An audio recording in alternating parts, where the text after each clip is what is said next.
Coming all today to the fifth night of our 6-night program here with Syed Ammar Ali Naqvi, brought to you by ELIF in collaboration with Mohibana Mehdi and Mancom.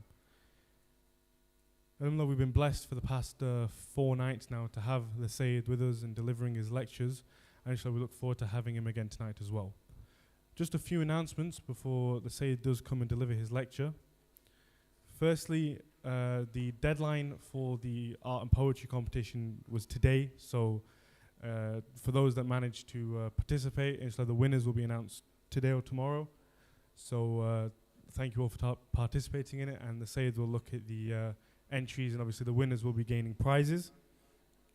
Secondly, there will again be a kids club for those who would prefer for their children to be in that kids club, as they might cause a bit of an inconvenience inside during the lecture, running around, and there's a kids club which they can go to and freely run around.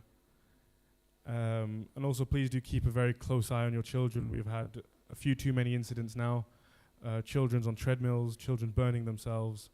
So please do keep an eye on your children if you do decide to keep them with you. Salawat.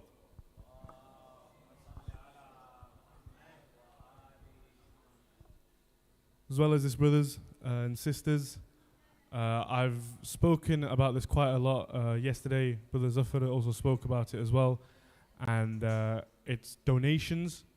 Obviously, these programs aren't possible without you.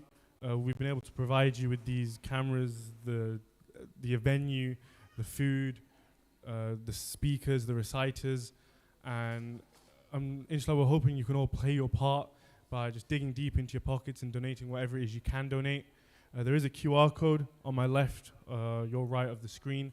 Please do scan it. There's card machines on the side there which you can scan, and obviously donations will go through that. And a lot of the volunteers have lanyards on them. So these lanyards have QR codes on them. So if you do just scan the QR code, it'll take you straight to a donation page, and you can donate however much you feel comfortable donating. So the Syed will be here very soon.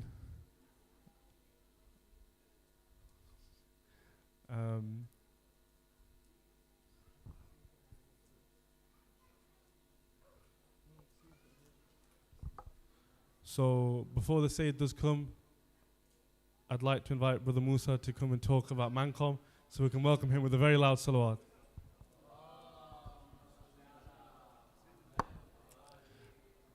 Never mind, the Syed has arrived. Oh, saved by the bell. So a bit about the Syed before I invite him up to the mimbar. The Syed has spent 5 years in the Hawza Ilmi in Qom, has studied history at Oxford, currently studying psychology at King's, currently ongoing in the Hawza Ilmi in Najaf, is currently teaching theology at the Hawza in Najaf, has taught theology at the Hawza in London, has lectured internationally, has founded the Thaqalain Institute in Oxford, and has led prayers at the Ahlul Bayt Centre in Oxford. This still surprises me every time I read it. If we can welcome him with the loudest of your salawats.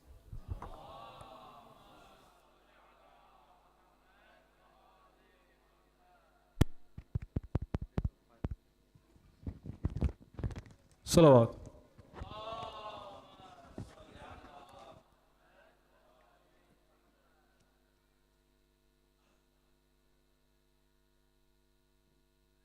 Thank you.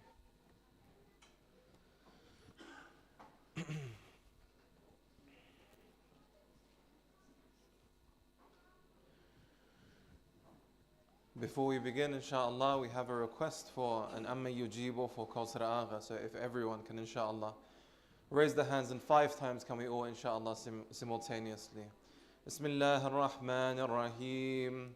عمن يجيب المضطر إذا جاءه ويكشف السوء عمن يجيب المضطر إذا دعاه ويكشف السوء عمن يجيب المضطر إذا دعاه ويكشف السوء عمن يجيب المضطر إذا دعاه ويكشف السوء عمن يجيب المضطر إذا دعاه ويكشف السوء. And inshallah, Fatiha for the marhumeen of the Hussein and Gangi families, and the marhum Syed Syed, and also all the mu'mineen and mu'minat, inshallah, who have deceased and now left us. Surah al-Mubarakat al-Fatiha. بسم الله الرحمن الرحيم الحمد لله رب العالمين الرحمن الرحيم مالك إياك نعبد وإياك نستعين اهدنا الصراط المستقيم صراط الذين أنعمت عليهم غير المغضوب عليهم ولا الضالين بسم الله الرحمن الرحيم قل هو الله أحد الله الصمد لم يلد ولم يولد ولم يكن له بسم الله الرحمن الرحيم قل هو الله أحد الله الصمد لم يلد ولم يولد ولم يكن له بسم الله الرحمن الرحيم قل هو الله أحد الله الصمد لم يلد ولم صلوات على محمد وآل محمد اللهم صل على محمد وآل محمد أعوذ بالله من الشيطان الرجيم بسم الله الرحمن الرحيم الحمد لله رب العالمين بارئ الخلائق الأجمعين بائث الأنبياء والمرسلين ثم الصلاة والسلام على سيدنا حبيبنا حبيب قلوبنا وشفيء نفوسنا أبي القاسم محمد اللهم صل على محمد وآل محمد وعلى أهل بيته الطيبين الطاهرين الحمد لله الذي هدانا لهذا وما كنا لنهتدي لولا أن هدانا الله أما بعد فقد قال الله في كتابه مبين أعوذ بالله من الشيطان الرجيم بسم الله الرحمن الرحيم اقرأ باسم ربك الذي خلق صلوات على محمد وآل محمد اللهم صل على محمد وآل محمد. Our series continues and now to some form or another comes to an end. Inshallah, tomorrow we will conclude the discussion that we have been having so far. And the essence very much of what we have been trying to come to a conclusion to has been trying to de-ritualize religion. Yes? The purpose of our series up until this date has been that of trying to de-ritualize religion itself. When I mean de-ritualize, do I mean take away the zahir form from it? Absolutely not. When I talk about de-ritualizing, I am talking about taking the emotional aspect away from the religion, taking the articulate aspect away from the religion, taking the batini aspect away from the religion. And when this is removed, we see that then we see religion as some sort of purposeless enterprise, right? Why are we praying salah? We're just praying it because we're Muslims. Why are we doing our wajibat? We are just doing them because we are Muslims. However, if we reconnect to the form, to the essence, then we understand that the reason we are praying and we are doing these things is because Allah subhanahu wa ta'ala has ordained a certain prescription inside this amal. So continuing on with our series, brothers and sisters, we come to the latter end of the furu'id-din. So remind me, where have we got? We covered salam, we covered siyam, correct? We covered hajj, we covered jihad. We covered khums and we covered zakat. And today we get to the, I would say, a very contentious juncture of tawalla and tabarra. Now when we speak about tawalla and when we speak about tabarra, I would say tawalla, everyone is almost ubiquitously in unanimous agreements where we say that we agree that we should definitely make friends with those who are close to Allah subhanahu wa ta'ala. However, when we talk about tabarra specifically, brothers and sisters, this is where the contentious now arises, right? When we speak about this particular aspect or notion, we have some people exercising it in one form. We have some people exercising it in another form. We have some people abstaining away from it entirely. And we have some people exercising it to the fullest extent. So now we need to see, how does this reconnect to the asl? As I said, each of the furu' have a batin. Each of the furu' have a purpose. So if each of the furu' have a purpose, it can't be a matter of staying away from it or shying away from it, correct? It can't be a matter of, for example, we need to, for the sake of unity, as many people say, not participate in this. I am not in the business of, brothers and sisters, whitewashing or laundering something because it's not convenient, right? If something has been listed in the Quran, and if something has been listed in the words of the Ahlul Bayt, and if something has been listed in the Ahadith, it's now incumbent upon me to practice it. However, the question now arises, in what form do I practice it? So what's become clear now is that by no means we abstain, correct? If something has been exercised in the Quran, correct? We have nas in the Quran telling us to participate in tawalla and tabarra. We have nas in the hadith where it states Rasulullah and the Ahlul Bayt, everyone is asking us to participate in this. So now that we know the wujub of the participation is there, we now need to answer the question, what form does this participation take? Because we see some forms that end up being quite problematic. And we see some forms that actually take us further away from Allah subhanahu wa ta'ala. So the purpose of today's lecture will be, inshallah, for us to understand what the purpose of this tabarra is, what the purpose of this tawalla is, And in what form are we supposed to practice it in order for us to get closer to Allah subhanahu wa ta'ala, attain that tranquility that we are so seeking, and attain that proximity to Allah subhanahu wa ta'ala that we so need. Salawat ala Muhammad wa ala Muhammad. Allahumma salli ala Muhammad wa ala. When we start with tawalla, tawalla means what exactly? Tawalla means to associate yourself with someone in the realms of friendship, correct? The association. When one associates themselves to an individual, that individual needs to have a set of characteristic traits. When you associate yourself to an entity or an individual or an organization, that entity, individual or organization needs to possess some traits that you would benefit from. So when we look at the philosophy of tawalla, and we look at the batin of tawalla, and we look at the purpose of it, we see very clearly that in this juncture, that Allah subhanahu wa ta'ala is trying to teach us the importance of role models. Allah subhanahu wa ta'ala is trying to teach us the importance of establishing what is right and establishing what is wrong. We take very lightly the importance of role models in the religion of Islam, brothers and sisters, very lightly. And when we speak about role models, we need to say that this is a very big consideration. We see social media figures, we see individuals in the media, and we say that these people are role models for the youth. However, for an individual to be a role model, you need to understand the essence of what they are propagating needs to be true. Not just some of the furu' of what they're doing tend to be correct. The essence of what they're doing needs to be true. So when we look at the Ahlul Bayt, we see the essence by every stretch of the imagination is as perfect as can be. So when I assume them as role models, this is an act of tawalla. When I praise them, this is an act of tawalla. That I now want to assume, I now want to absorb the characteristics of these individuals. That's what happens when you praise someone, right? When you praise someone, when you like someone, this is not legislated just for us to, a'udhu billah, in some position, glorify them for no reason. No. The whole point of the glorification is that what naturally comes after glorification? After glorification, then you try to assume those characteristics. So you admire someone in your field of work. You admire someone in the media. You admire someone, for example, in football or in sports. When you admire someone, you try to be like them. When you admire someone, you assume their characteristics. So tawalla is very much this. When we look at the aspect of tawalla, you see that Allah subhanahu wa ta'ala is now institutionalizing a system of assuming positive role models through the Ahlul Bayt. And when we assume them as role models, then we can actually act upon the things that they have given us. So when one does tawalla, when one recites the salawat, when we give all of these acts of ibadat, we can see that Allah subhanahu wa ta'ala is telling us in this juncture that of course may Allah bless the Holy Prophet and his household. However, we are more in need of blessings than Allah subhanahu wa ta'ala, his Prophet or the Ahlul Bayt, correct? So when we recite this isn't just a direct, we would say, ascending of praise. This is more so much us assuming and understanding that these people are worthy of praise. And the characteristic traits that they have are things that I would like to assume. But as I said, tawalla is something that's badihi, correct? Tawalla is something that's quite obvious. All of us understand the importance of tawalla, that you need to praise and associate with those who are close to Allah subhanahu wa ta'ala. You need to praise and associate with those who have proximity to Him. However, the issue and the contention now arises on the second point. And this is again something that we need to clarify. As I stated, these aren't subjects to be shunned away. These are subjects to be discussed about. Because if they are taught by the Ahlul Bayt, then there must be truth in them. Am I supposed to now shun away something that the Ahlul Bayt told me to do? If this is something that I am doing, then I am not a true follower of the Ahlul Bayt. Rather, I should try and understand why they told me to do these things. And if it is coming from the Ahlul Bayt, and I understand them to be the true measures of the truth, then there must be some hikmah and meaning and wisdom behind this. And if there is, we need to now try and establish what that hikmah, what that meaning and what that wisdom truly is. So we move on to tabarra.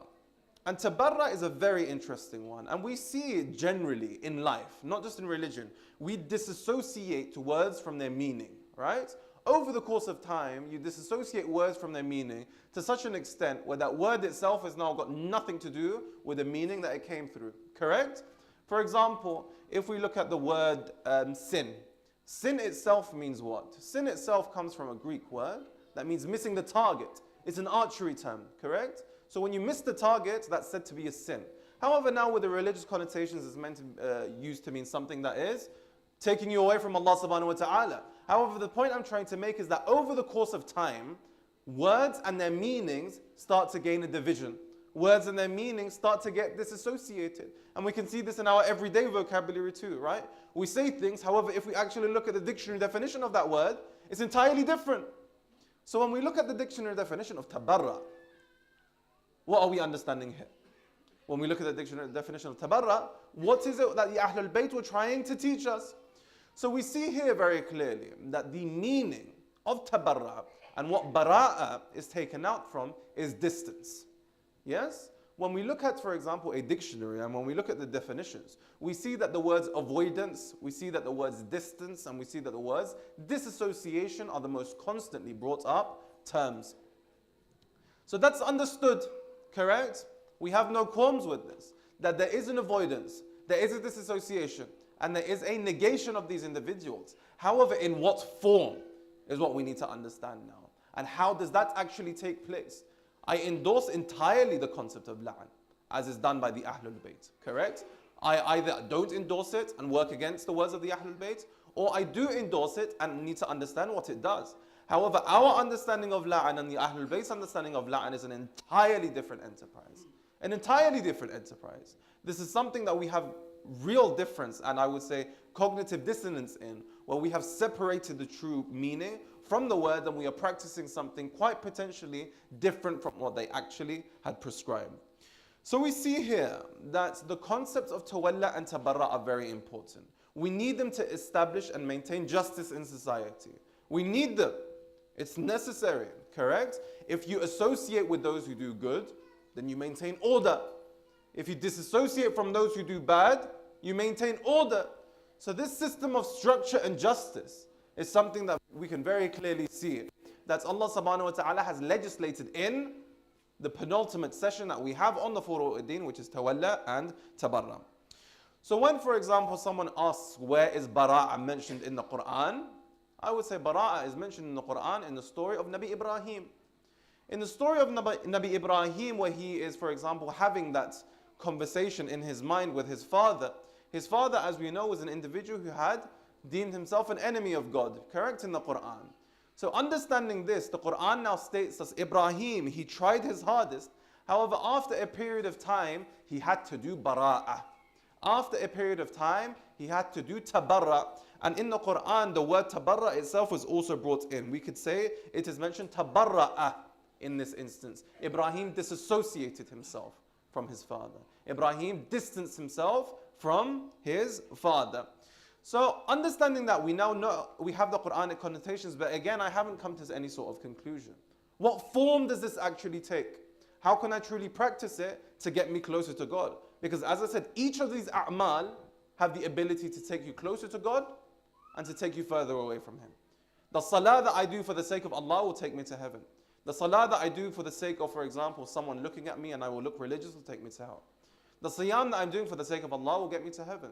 The siyam that I'm doing to look socially acceptable is something that will take me to hell. The tawalla and the tabarra that I am doing for the sake of Allah in the correct reasons and definitions is something that will take me to God. And the tawalla and the tabarra that I am doing for any other reason other than that is going to take me to hell.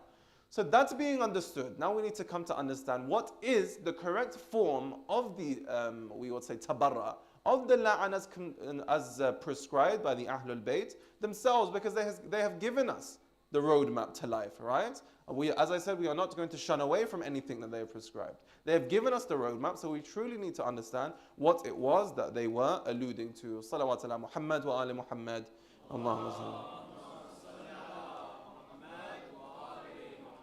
So the first, I would say, derivation of la'an, and the first meaning, and I would say the first distancing from its true definition happened a few years after the death of the Holy Prophet.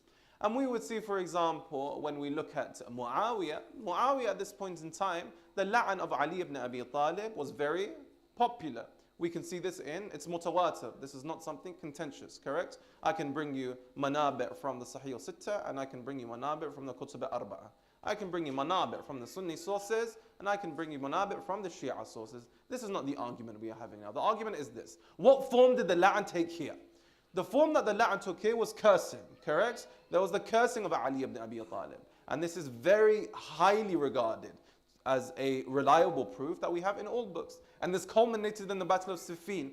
Who was the Battle of Siffin against? Ali ibn Abi Talib and Muawiyah, correct? So the culmination of this la'an was in that war. However, the point that we are trying to make is this. What form did that la'an take? And what form did that tabarra take? This was entirely cursing, correct? Where there was the cursing of the Imam, where it got so bad to an extent that people within inside his khilafah now rebelled against him and declared the battle of Siffin. This was the extent of it, and this was the result of it. So now we need to ask ourselves, what form of la'an are we practicing? Are we practicing this form of la'an? Are we practicing this form of tabarra? And if we are, is this form of la'an and tabarra different to that prescribed by the Ahlul Bayt? Or something that's entirely an innovation? Or something that's entirely different? So we see this was practiced by that individual, but we need to ask ourselves, are we practicing that type of la'an? Are we practicing that type of bara'ah? And if we are, we can see that the results of that have been absolutely heinous. So moving on, looking at the concept of la'an itself. We understand that it is mentioned time and time again. Every night so far, what have we been reciting? Allahumma al'an qatalata amir al-mu'minin. Correct? We have been doing this la'an. As I said, we shouldn't just be reading through the a'mal. And we shouldn't just be going through the motions and going through the works. What does this actually mean? What does this la'an actually mean? What am I supposed to gain from doing this amal? I'm reading it 100 times. What am I supposed to gain from it? What's the proximity I'm getting to God? How am I going to get closer to the batin? How am I going to de-ritualize this act itself? The purpose of la'an is this, brothers and sisters. When we look at how many times it's mentioned in the Quran, bara'ah, it's 37, about 37 times. Between 30 and 37 times, we will see that this concept has been narrated time and time again. So one point I want to make very clear is that A'udhu Billah, Allah subhanahu wa ta'ala does not do as we tell him, correct? If we say, for example, may Allah curse this individual, it's not, oh, thank you for telling me, let me now partake in that action. Now we understand that's verily not the purpose of la'an, correct? It's not A'udhu Billah as a reminder to Allah. It's not A'udhu Billah, for example, that we are going to increase or decrease anything. That's not in our hands, correct? This is something that Allah subhanahu wa ta'ala is entirely independent of. However, when we look at what the purpose of this is, we see that this is primarily a personal pursuit. This is primarily a personal purification. When we look at the concepts of association and disassociation, we see that this is something that is very much important for the establishment of society and justice in our community. How so? If I associate with someone good, let's take our room here now. I associate with someone good, correct? Now, that goodness is going to go within inside me, and goodness is going to be maintained in the community. That X is spending time with this person, and this person is good. If I'm spending time with someone who is bad, and I don't disassociate with them, this will cause fasad, and this will cause injustice, and this will now be detrimental to my own kamal, correct? If I am now, for example, associating with someone who is doing bad, and associating by someone who is not doing well, and disassociating from absolutely nobody, we see that no lines are drawn here. By association, I don't mean contact, yes? By association, I mean the spiritual proximity that we're alluding to. So if we understand that, it's verily there's a clear distinction between the two components. We associate a group of people, and we disassociate from a certain group of people. Again, we need to come back to the question, what form does this disassociation take? An emphasis on the word, not cursing, not swearing. Disassociation. Yes? There is an inner purification and there is a disassociation. Mathalan, if you have a child and that child is doing something wrong, you don't curse them, correct? You don't swear at them. You disassociate yourself from that action. And you disassociate yourselves from them. That this action, this amal that you have done, this is not from us. This action and that amal that you have done, it is not part of what I believe in to take me closer towards the truth. So it's not about cursing and it's not about swearing, brothers and sisters. It's much more nuanced than this. We need to be able to read the literature with a bit more integrity. When we look at what it actually means, we see that Allah subhanahu wa ta'ala is inviting a disassociation, right? That these attributes that this individual has, may Allah subhanahu wa ta'ala not allow these attributes to manifest within inside me. This is the philosophy of la'an.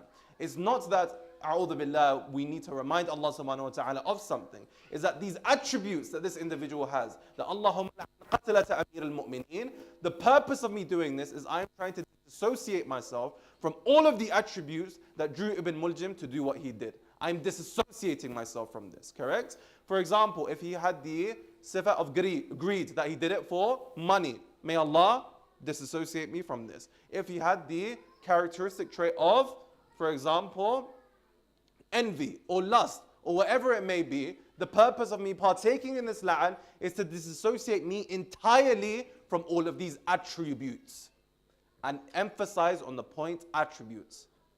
There is a distinction between doing la'an on the person, and there is a distinction between doing la'an on the attributes that that person possesses. And this is not my words, brothers and sisters. We will come, inshallah, in a few minutes, that which ma'soom made this exact point. When we are doing la'an, we are not doing la'an on the individual. We are not cursing the individual. We are not swearing at the individual. What we are asking for is disassociation from the actions and the attributes that this individual possesses. This is a very important point. So if tabarra is now practiced in this form, it will take us close to Allah subhanahu wa ta'ala. And if it is not, then it will take us further away from Him. But the question then rises, what's the issue with cursing, right? If we take the Muawiyah definition of la'an, that we curse the individuals, what's wrong with this? They're bad people, that we can justify it like this, right? These people are not good people, so what's wrong with swearing at them? What's wrong with this? Why do we have to put it inside this haze of disassociation?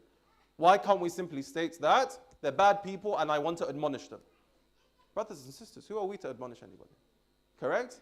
When we say, for example, we are cursing or swearing at an individual, when we say that this la'an in that form is taking place, this gives us a very odd sense of superiority. A very odd sense of superiority, where it doesn't annihilate the ego, which is the purpose of the religion of Islam, but rather fuels it to say that I am better than this individual, that I am better than this person, I am better than this act. A brother came back to me and said that when I mentioned this point, in one of my discussions, he mentioned that, okay, but I'm not worse than Fir'aun, correct? Look what Fir'aun did. He did such evil. I can't be worse than him, so I can do la'an because I am at least better than that individual. I said, first of all, in the eyes of Allah subhanahu wa ta'ala, we see that we can't make any such judgments. And secondly, the only reason Fir'aun's evil is so clear is because he had the resources to do so, correct? We see Fir'aun is just a magnifying glass of what many of us might be if we were put in that position, correct? The illnesses that we have in our hearts, for example, selfishness, greed, that we think are very little at this point in time, they are very little at this point in time because we don't have much resources to practice them. For example, if I'm a selfish individual, that might only manifest in me, for example, not sharing my food at dinner time, which at the end of the day is not a huge deal, correct? However, if I still had that same amount of selfishness in my heart and I was in the position of Fir'aun, this would mean me reserving the wealth from the entire community. It's not that he's far worse than I am, it's just that he was a magnifying glass of what a human can potentially be. So when I am in a position and I look down my nose at anybody that, oh, at least I'm not that bad, we need to have a bit of humility. And in the words of Ali Shari'ati, that most definitely all of us are Fir'aun, but we just have our different Egypts, correct? He says that all of us are the Pharaoh. He spread tyranny over Egypt. We may spread tyranny over our families. We may spread tyranny over our relationships. We may spread tyranny over the way we speak to someone. As I said, the field and the Egypt may be very different. However, the illness of the soul is exactly the same. So again, I'm not justifying the actions of any individual, whether it be Fir'aun, whether it be Nimrod, so on and so forth. I am not justifying the actions. However, the point being made here is this. When we look at it from a point of superiority, I ask you, is this fueling the ego or killing it? This is a question that you all need to answer for yourself. Salawat ala Muhammad wa ala Muhammad.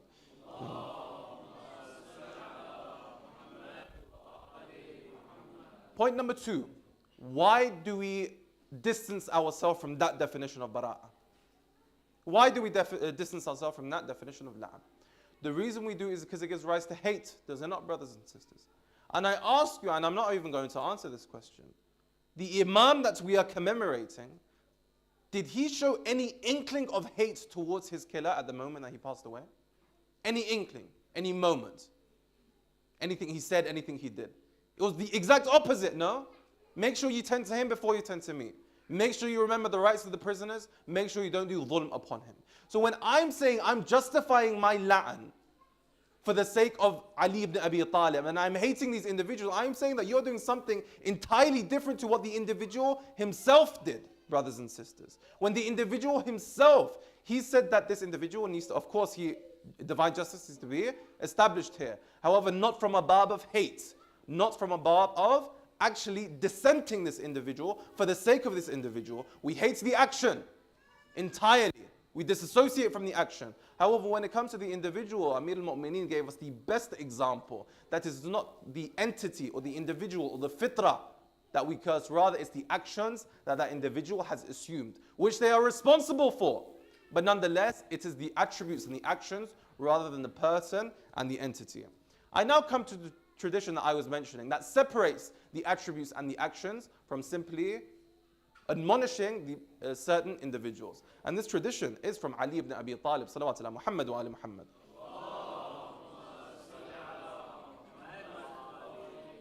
And this is what brought me to a conclusion in my own pursuit of trying to understand how to define this, right? Because I didn't know. Culturally, I was brought up doing one thing. However, when I looked at the religious literature, it was telling me another thing. However, when I looked at this tradition for me, we would say, there's a saying in Urdu, doodh ka doodh, pani ka pani ho jata hai, right? The milk was separated and the water was separated and everything became very clear for me. So, reading this tradition, we state that there were a group of people. And this group of people, at the time of the Khilafah, of the Imam himself, they were cursing, swearing, admonishing the individual who had rebelled against the Imam. Correct? They were cursing him very openly. And the individual, he was a very good companion as well. He wasn't a small-time companion. He was Hujr ibn Adi. So Hujr ibn Adi, he's been mentioned himself in the traditions. They were very much anti, this about this person, that about that person, so on and so forth. Imam Ali now enters the mix and he sees this admonishment happening. What is his response? Because the person is obviously doing wrong. The person is obviously rebelling against the Islamic government. The person is obviously causing a lot of fasad in the area. It's not that it's a good person. There's no justification. So when we look at someone, for example, speaking or looking down their nose or speaking bad about them, what do we see here? That the Ma'sum's response is. He states very eloquently at this point in time that what are you partaking in? What are you actually doing? They said, we're just talking about X, Y, and Z and how much fasad that they're calling in Dimishq and how much fasad that they're causing in Syria. So he said, tell me the nature of what your conversation is. And he said that we are saying that this individual is this and this individual is that. Imam Ali stated at this point in time, he stopped them and he said that I do not want you to admonish in this manner. I want you to describe their actions instead.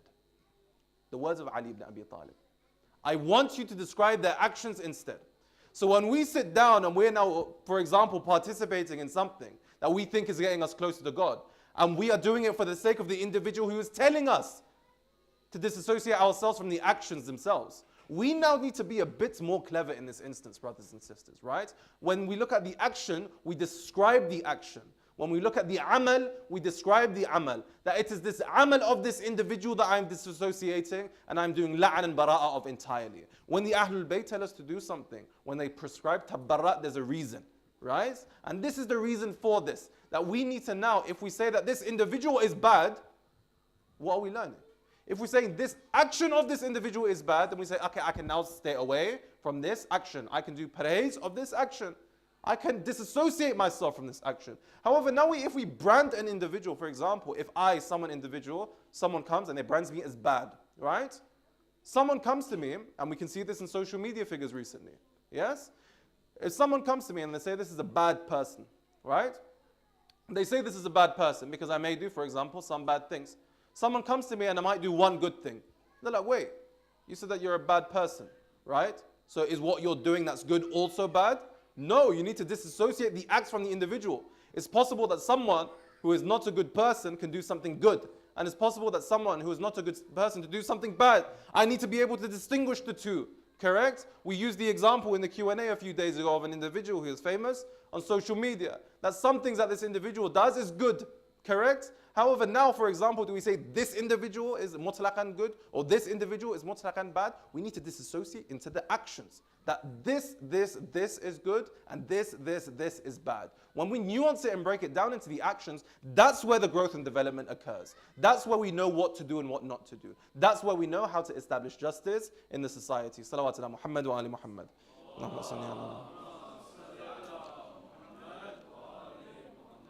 We now come to a conclusion where we need to look at the point of it. We've seen why we do it. However, what's the purpose of it? We alluded to a few points. However, I would say the two main ones are: one, it's a deterrent, right? When you do la'an, it's an entire deterrent that if I'm doing la'an on this individual and the attributes and the entities, for example, that come off it, it's something that I'm going to try and actively stay away from.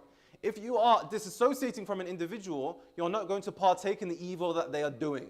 And this is very important, correct? You can be complicit in a crime even if you didn't do it. That's even in English common law, right? Even if you weren't in the act and you were there and you were complicit, you're going to go to prison too.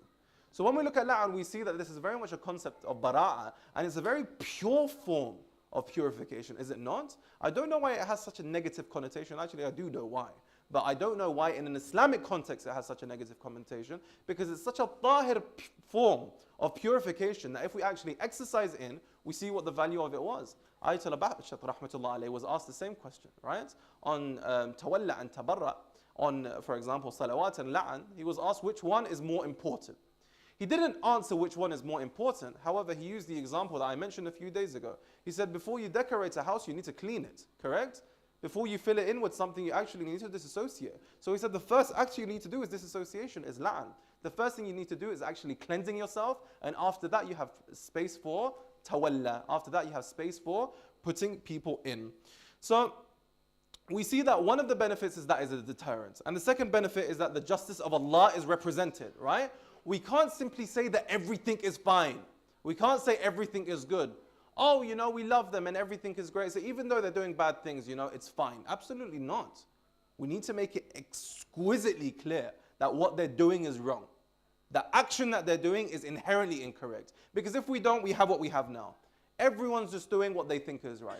Everyone's doing what they think is okay. Oh, you do you. Don't worry about anyone else, right? Everyone else's opinions don't matter. When there's no bara'ah and when there's no tawalla, in this instance we see there is no establishing of parameters. If we have no establishing of parameters, we have the postmodern era. The postmodern era is a result of the negation of tawalla and tabarra. When we have no objectivity, when we don't know what's right and we don't know what's wrong and everything's subjective. Oh no, this is true, but this is true as well. Both of you can be right.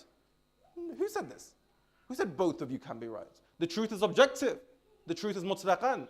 And the reason we are now spiraling in this postmodern era of subjectivity is because we don't disassociate and we don't set out lines and boundaries. Again, as I said, hatred is something that is not partaken in. However, associating and disassociating from individuals who partake in acts that are inherently wrong is something that Allah subhanahu wa ta'ala says maintains justice in society, but most importantly, maintains justice within inside ourselves. When we know what's right and we know what's wrong, then we stay on the right path. For example, if we have a friend and that friend is doing something wrong, many people's definition of a good friend is what?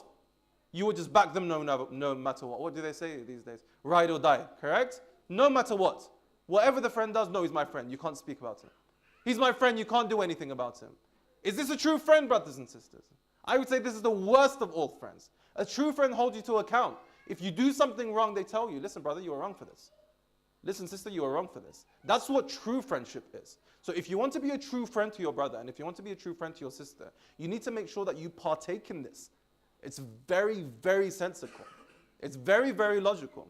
That if you as an individual see an action in an amal that is wrong, you say, oh, my friend is a good person. So even though they're doing something bad, it's fine. They're actually a good person. Fine. I never said they were a bad person. But you need to acknowledge that the act that they did was wrong. You need to disassociate yourself from that act. You need to make sure that you're distant from the amal that they did. When you do this, you have clear establishments of parameters. When you don't do this, you have what you have now. Oh no, it's fine what they're doing. They're actually a good person. It doesn't matter, they're actually a good person. I'm not saying good person or bad person. I'm saying that the actions that this individual partakes in is something that is causing detriment to society. So if you are unable to say that this action is wrong, then you might as well be complicit in the amal itself. Salawat ala Muhammad wa ala Muhammad.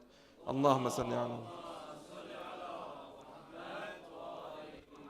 So if we do la'an of the enemies of Imam Hussein, what we are doing is disassociating entirely from them. Entirely. This is endorsed. This is an act of ibadah. And one of the highest acts of ibadah. Yes? We are entirely disassociating ourselves from them. And their actions and what they did that drew them to the action and the heinous crimes that were committed on the day of Ashura and before and afterwards. So when we do the la'an, and for example in the a'mal, when we do recite it, bear this in mind. What is it that I am disassociating from? If it's simply I hate this individual, I hate this individual, I hate this individual 100 times, I ask you, what growth and development is there? However, if it's a constant and a conscious disassociation from the actions that brought them to do this, it's going to be a reminder for me not to partake in those actions. Correct? Were the people in Karbala not people who prayed Salah? Were the people in Karbala not people who fasted? Were people in the Karbala not those who were Huffaz of the Quran? Were they not, brothers and sisters? So there must have been some action of theirs that drew them to do what they did. Therefore, when I do la'an, I disassociate myself from those actions so that I don't move in a similar direction and I don't cause tyranny in the Egypt that I own. So when, for example, we refuse to do this la'an, it's ironic then when we ask the question that we shouldn't do it for the sake of unity. Quite the contrary. Not doing it is the cause of this unity. Not disassociating is the cause of disunity. Acquiescing and saying, no, everyone is fine, this is the primary cause of disunity, brothers and sisters. Because we haven't drawn lines. We haven't drawn parameters. We haven't said what's right and we haven't said what's wrong. So for example, when we do not do la'an on the killers of Ali ibn Abi Talib, and then ask why the ummah is not one, and the ummah is not tawheedi, because one part of the ummah think that actions are justified, and one part of the ummah think that they are not. So we need to now justify the actions and say this individual, we are disassociating from them because of this action and this amal that they have committed. This is the philosophy of la'an, and this is what takes us outside of this realm of the spiritual illnesses and diseases that we have, closer and closer to Allah subhanahu wa ta'ala. So as I stated, unity is not a compromise. It's not that, oh, for the sake of unity, we're now going to compromise on our values. This is not the case whatsoever. We stand our ground very clearly. Right? We believe in what we believe in, and there is no compromise in that whatsoever. I'm very adamant on this fact. However, that being said, brothers and sisters, do it correctly. Right? You need to do it correctly and in the correct manner. And Allah subhanahu wa ta'ala and His prophets and the Imams, they singularly preached unity. Right? So if I am doing something prescribed by them in the correct manner, how would this cause disunity? If it is, then I'm doing it wrong. Correct is a basic formula. All of them preached unity. If what I am doing, that they told me, is now causing disunity, I am doing it wrong. Is this not the case? It's a very simple argument. So now we need to understand it's not the amal that's the cause of the disunity. It's how we act and how we are approaching the amal that is causing the fragmentation that we have in the ummah today.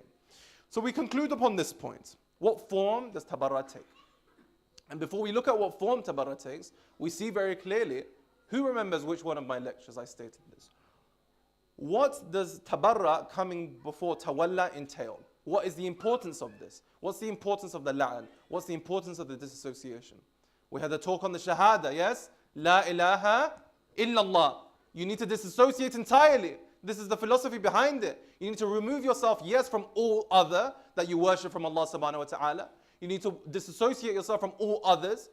However, you also need to disassociate yourself from all ills, all spiritual illnesses, all diseases that take you further away from Him. So that cleansing and purification of the shahada is the la'an and the bara'ah that we participate in. So with what audacity can we sit and say that this is something not prescribed by the Ahlul Bayt? This is the component and the fundamental aspect of the shahada that we partake in. However, now we need to have some autonomy on our decisions, right? We need to now say that we are doing this in the correct way. And if we do it in the manner that I have stated, that the Ahlul Bayt have prescribed, I ask you, it's a genuine question, would this cause disunity? If we do la'an in the manner that I have mentioned, if we disassociate from the actions of the individual, would this cause disunity? Absolutely not. Mathalan, someone comes up, you're doing la'an on this individual. Yes, because they did this. Oh, that makes sense, right? No one's going to say that the amal is correct. No one on earth would claim that the act of killing Amir al-Mu'mineen is something that is positive, right? Unless their mental faculties have been suppressed for a period of time. No one would say that is correct, right? So when we do la'an on the individual, we say because of this act, and the things that drew him to this act were X, Y, and Z. Then it becomes very clear. Then the lines are now brought inside. However, when we now delve into tribalism, right? When we delve into my guy versus your guy, when we delve into my person versus your person, this is where it becomes ridiculous, brothers and sisters. And this is where we have the fragmentation, right? This is not what the Ahlul Bayt prescribed. Yes, it's not dividing it into my team and your team. This is a direct insult upon Tawheed, the fragmentation. A direct insult upon it. That if we now fragment society and we say that, oh, we are doing it because my person is better than your person, let's grow up a little bit, yes? Let's become a bit mature in our arguments. When we look at this instance, we see that it's not the individual, rather the amal that is defining them in this instance. So the form that tabarra takes is what exactly? There is one tradition which is very interesting, And that tradition is by Imam Hassan Askari, salawat ala Muhammad wa ala Muhammad, Allahumma salli ala Muhammad, where he states that tabarra should be done quietly and tawalla should be done loudly. I found this very interesting because I do not understand it. I'm not sure what the hikmah is behind this. I would be hesitant to say that it's taqiyya. However, I would probably bring it, my only analysis brings me to the conclusion that the same way in Dhuhr and Asr, we are quiet during the surahs, and in Maghrib and Isha, we are loud during them. It's not out of taqiyya. There must be some larger hikmah behind this. Allahu a'lam what the hikmah is, but I am just narrating the tradition of the Ma'soom to you, that this is the form that these things should take. When we do bara'ah, when we do la'an, it should be in a quiet manner. When we do tawalla, when we associate, it should be in a very loud, vivacious and public manner. So that's the distinction given to us. Of course, we can open this for further conversation if we have the tawfiq, but nonetheless, it's just food for thought on what forms this bara'ah and this la'an could actually take. So, concluding our point, as our time has now come to an end, we need to say that when we look upon this action and when we look upon this amal, it's very clear that we need to have a distinguishing line. And it's very clear that we need to do it in the correct form and do it in the correct manner. So for example, the biggest justification of this is what? We have it in ziyarah, of course we do. We have it in these actions, of course they do. But what's the adab of it? Allahumma la'an. Right? First of all, Allah subhanahu wa ta'ala is the only one in the position. As I said, if we do it from ourselves, it would be a sense of egotistical superiority. However, if we understand that most definitely this is a disassociation, I'm asking Allah subhanahu wa ta'ala to make between us so that I don't assume those actions, that is the first adab of it. So, we finish on this point and we conclude on this point that Imam Ali, at no point at the end we would say, participated in these sort of activities in the form that one may think. However, he entirely participated in a manner that has been prescribed by the Quran and the Ahlul Bayt. And the issue with doing it in the former manner, brothers and sisters, is what? Because I thought about this, right? I try to think about it objectively. Okay, let me take cultural implications and backings to a side. Why can't I do it in this manner? And the logical, rational conclusion that I came to was that it clouds your judgment. It clouds your judgment. If I'm hating someone for the sake of hating someone, it's now not going to allow me to pursue the truth to the highest degree possible. I'm not, for example, going to see why I hate that individual. My hatred for that individual is going to be so blinding that I'm now not going to be able to interpret why it is that I'm disassociating from their actions. And of course, with these individuals at the far end of the spectrum, it's very clear, right? Of course, there is a lot of bad that's going on. Quite possibly the entirety of it is bad. But it becomes more insidious when we see it in our everyday lives, right? What do we label people? He's a bad person. She's a bad person. She's not good. He's not good. So the reason we need to partake about it in this manner is that when we come to normal individuals like myself and yourselves, we need to see that when it comes to judging and when it comes to scrutinizing and when it comes to maintaining unity and brotherhood, we need to work upon that what makes us similar rather than that what makes us different. And the things that we disagree with wouldn't be the entity, because then that would differentiate us. It would be the actions themselves, correct? So when we look at unity within communities, and when we look at unity within societies, for example, different organizations, every city you go to, subhanAllah, there are many organizations, correct? And a lot of them come off the backing of a conflict that happened within the previous organization, right? I'm from a certain community, I see that happening there. Yourselves are from a certain community, Allahu a'lam what happens here. However, nonetheless, we see that out of a disagreement with the individual, right, the entity, we say this individual has incorrect thoughts, this individual is someone who is bad, therefore now we are going to separate from them, which causes the disunity.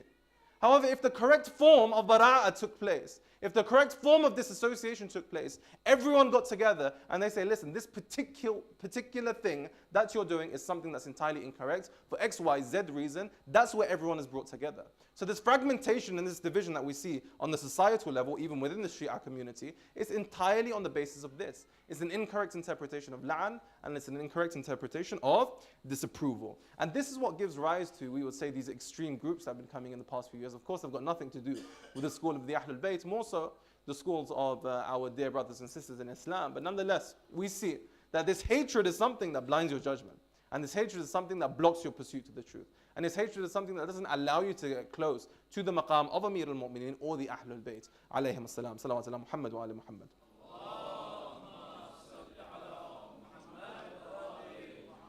And the destructive power of hate, where we end on this point, is exactly this. that there's the famous saying, right? That no bond is stronger than two people who hate the same person, right?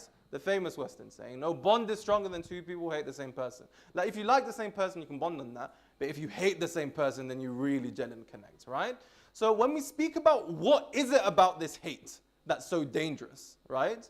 About some forms of la'an that are being partaken in, that is so dangerous. And why this hate is so destructive, we can see it in this instance. That when we see two people who bond over hatred, why is this the case? And why is it so strong? And also, why is it so dangerous? Hatred allows people to connect. And I would say that the conclusion of our Sukhanrani is this. The connection that we have with people is something that we desire. And the connection that we have with people is something that we crave. However, when we look at the connection that we have through hatred, it's something that is very fitri. In what sense? It defines social lines, correct? For example, if I dislike someone, it helps me to understand people and it helps people to understand me. And it allows me to establish boundaries in social circles. So this is a powerful motivator to help us feel connected, right? So the move for hatred is actually one for connection. That the reason you're hating someone is so that you can find someone else who hates them too, and then you form a bond of your shared hatred between them, correct? However, it's not a bond of the shared hatred of an individual. It's the bond of the shared love we all have for Allah subhanahu wa ta'ala. It's the bond, the shared love that we all have for the creator of all creation.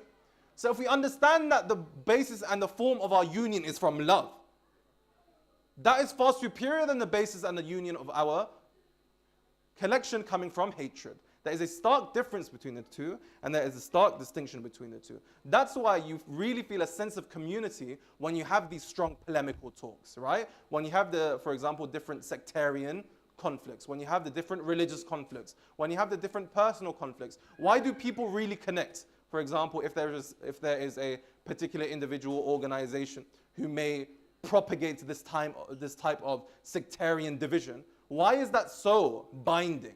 There is such a sense of camaraderie. It's for this reason, because you seek that connection. You seek that unity. However, the unity that you are seeking by establishing the social lines is something that is on the basis of hate. And all of us in this room, and everyone who is watching, can come to a conclusion that a union based on love, rather than a union based on hate, is something that is more sustainable and something that has much more longevity. So the takhliyah and the disassociation that we have, and the emptying of our nafs, the la ilaha that we do, is something that we need to preface our conversation with. And once we have done that la'an, once we have done that la ilaha, once we have done the purification of ourselves, then we actually have room for us to maneuver moving forward. So for that reason, brothers and sisters, la'an is one of the highest acts of worship. Let's be under no illusion, correct? I'm not going to beat around the bush here.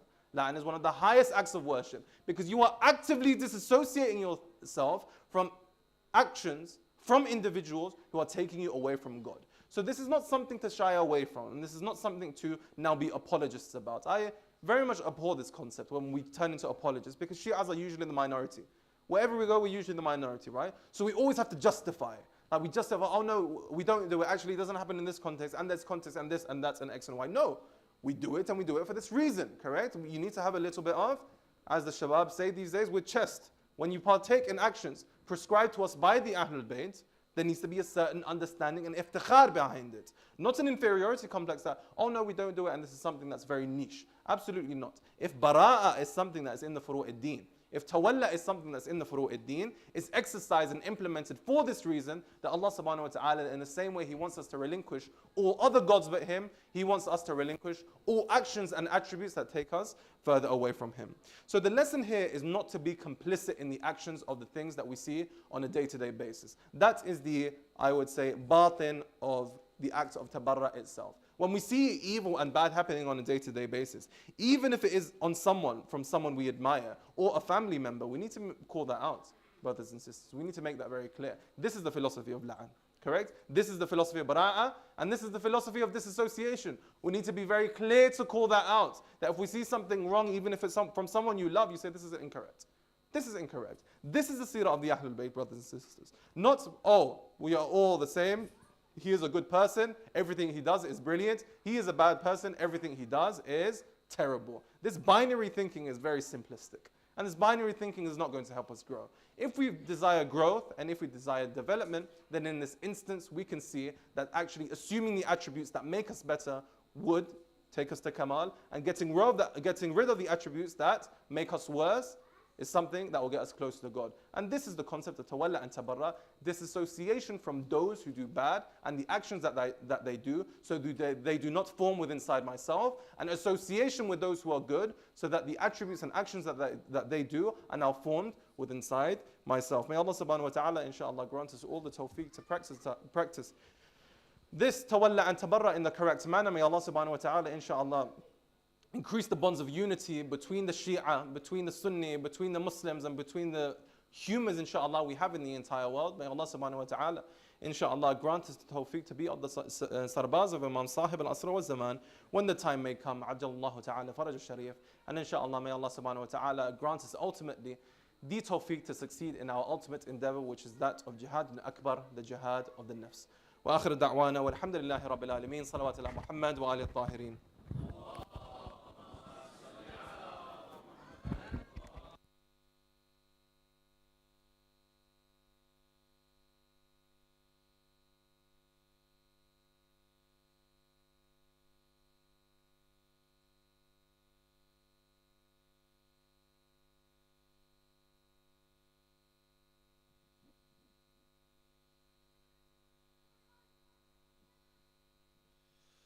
اللهم صل على محمد وآل محمد وعجل فرجهم.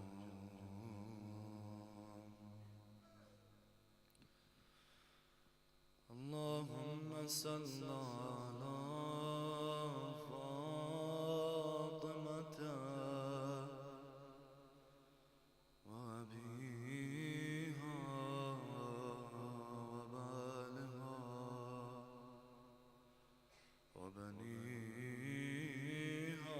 سر المستودع فيها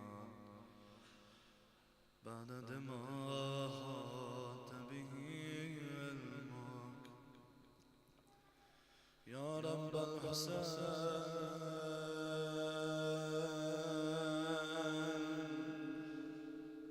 بحق الحسين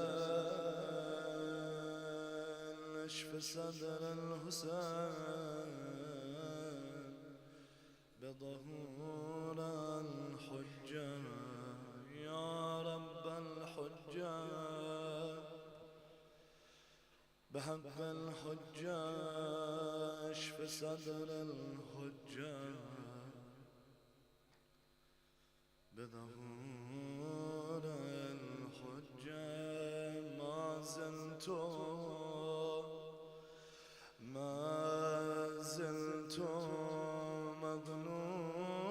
مظلوما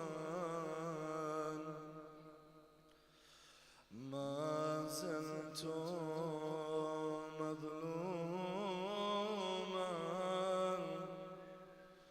منذ قبض الله نبيه. Since the passing of Rasulullah, since the martyrdom of Rasulullah, Ali has always been madloom. Ali has always been qareeb. Ali has always been oppressed. Ali, Ali, Ali, Ali, Ali, Ali, تهدمت والله أركان الهدى قد قتل علي المرتضى وضلوا لنصب علي.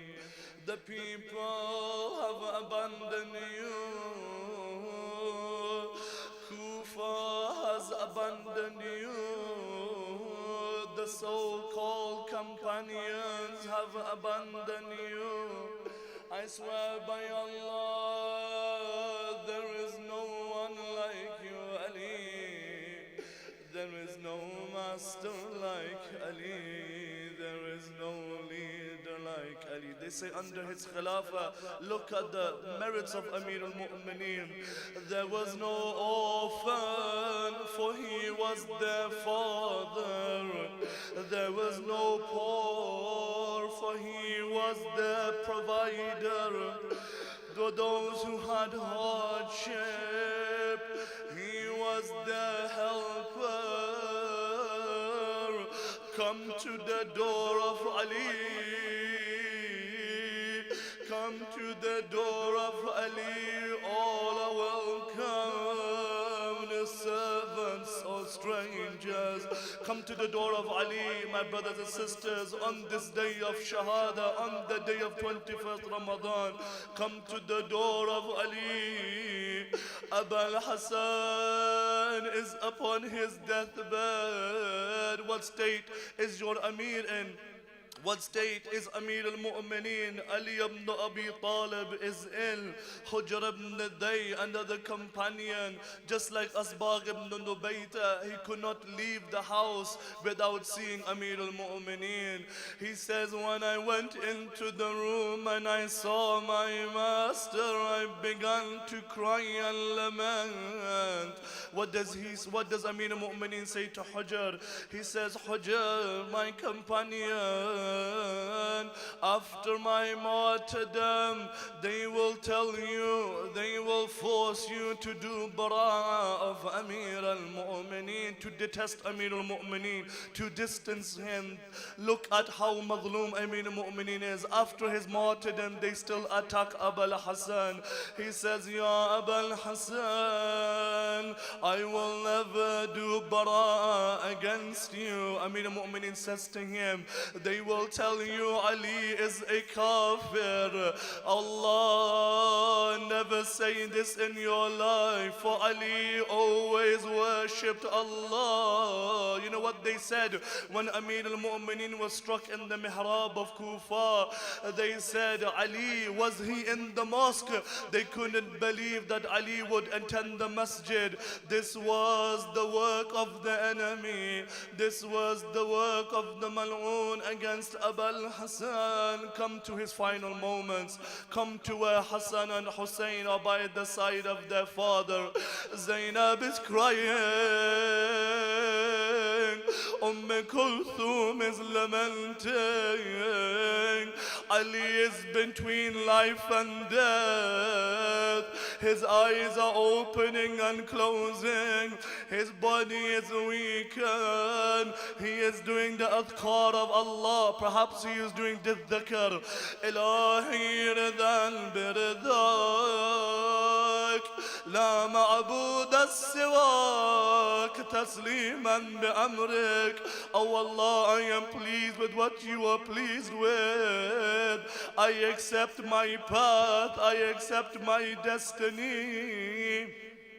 A moment comes that the heavens cry out, have sabar ya ibn al-Haydar,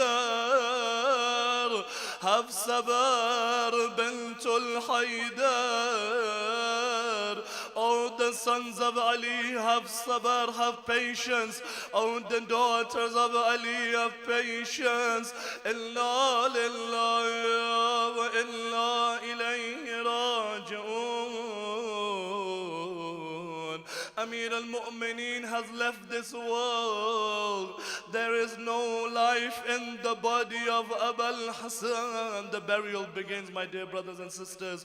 Today is that day that Hassan and Hussein have to relive the tragedy of their mother. Now it is their father. They begin to wash the body of Abul Hassan. Zainab brings some dust to place upon the shroud of Abul Hassan. This dust, narrations say, is from Jibreel. When they place Abul Hassan in his coffin, in his casket, when they pick him up, they say two lights begin to carry the body of Abul Hassan from the front. Some say this is Mikael and Jibreel. Hassan and Hussein follow their father. Abul Fadl and the rest of the sons follow their father. They come to a point, there is some plaque, a stone on the ground. When they pick up this plaque, there is a grave already buried upon it. There is some writing in Syriac, in the language of Prophet Nuh. It says 70 years before the storm of Nuh, Nabi Nuh has buried this for the wasi of Rasulullah. Your tragedy is not only lamented in this time, it was lamented in every moment of history, but every prophet of Allah. Imagine the scenes. Hassan and Hussein, they place Ali into the ground, they bury their father, they then cover the grave with a plaque. They say when they looked in the grave, the body of Ali was no longer there. A voice comes out, Ali the Wasi has returned to Rasulullah. What did he tell you about? My dear brothers and sisters, what impact the death, the martyrdom of Ali had upon the world. When Imam Hassan and Hussein went back towards their home, they saw in the jungle there is a man, a blind man who was crying and lamenting. This is Hassan and Hussein. They cannot leave this man alone. They went to him. They said, "Oh man, why do you lament alone in the jungle?" He says, "I have a disease, leprosy." He had leprosy. He says, "The world has abandoned me. There was a stranger who would visit me every night. He would feed me with his own hands. He would cleanse me.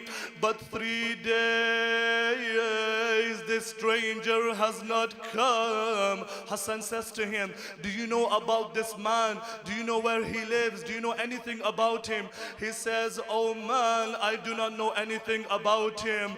But you know what he used to do? He would complain about the world. He would tell me about his sorrows. But let me tell you, oh man, the way he spoke is the same way you speak to me right now." Hassan says, "Come with me, my man, come with me, stranger." He takes the blind man to the grave of Amir al-Mu'mineen. He says, "That stranger you lament for is buried in this grave." He begins to cry out. They say the man was killed from the grief of Ali. I say, dear brothers and sisters, if this man could not bear this tragedy, then come to Karbala.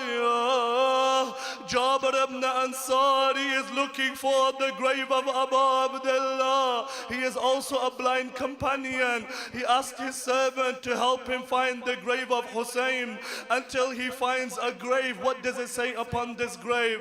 هذا قبر الحسين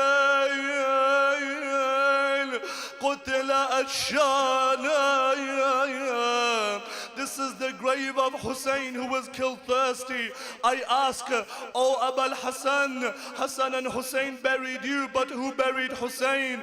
There is an Ali called Zainul Abidin.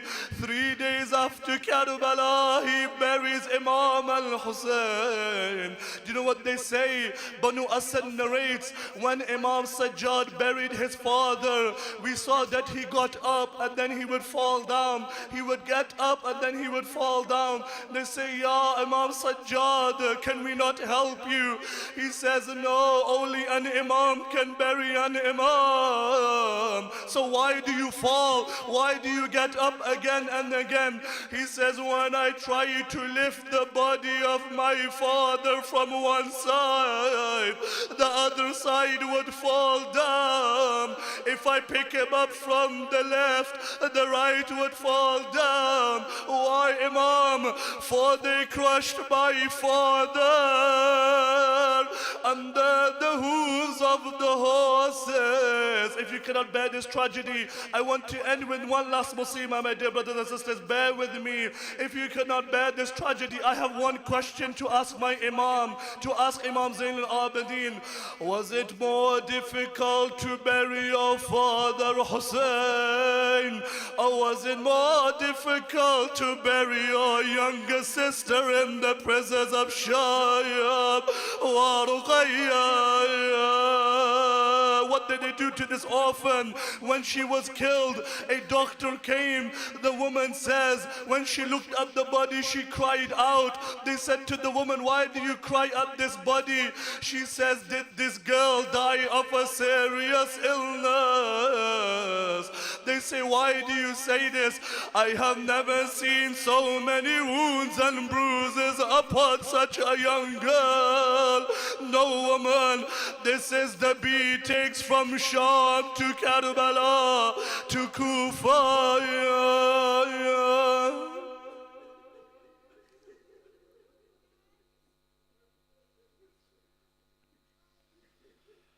Sallallahu alayhi ya Mawlay, ya ibna Rasulallah.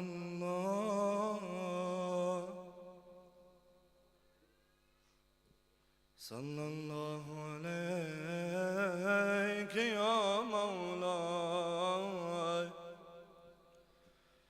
ya Aba Abdullah. Sallallahu alayhi ya Mawla, Mawlana al-Gharib, ya Aliyan al-Murtada, ya Haydar, ya Haydar. Brothers, stand for Matam. Ya Haydar, ya Haydar, ya Haydar, ya Haydar, ya Haydar. Come forward, brothers, form the lines, join. This is the day of Shahada. This is where the heavens cry with you. Do not be shy with your altam. Do not be shy with the beatings of your chest. Come forward, please, brothers, come forward with the loudest of your voices. Ya Haydar, Ya Haydar. Come forward, form lines here, inshallah. Ya Haydar. Come forward, inshallah. Form lines here. Ya Haydar. Do not be shy, brothers, help me. Ya Haydar. Ashhadu anna Aliyun waliyul. Raise your hands, do not, just raise your hands. This is bay'ah. Tonight, Ya Sahib al-Zaman. With these words, we give bay'ah. Everyone raise your hands. Ashhadu anna Aliyun waliyullah. Ashhadu anna Ali. Everyone raise your hands. Ashhadu anna Aliyun waliyullah. Ashhadu anna. Louder, louder. Ashhadu anna Aliyun waliyullah. The walls of Kufa cry with you. What? Ashhadu anna Aliyun waliyullah. Ashhadu anna Aliyun waliyullah. La ashhadu anna Aliyun waliyullah.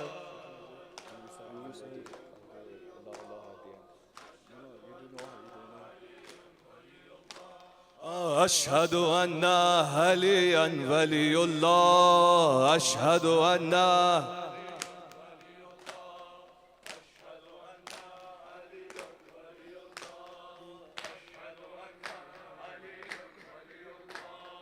أشهد أن عليا ولي الله أشهد أن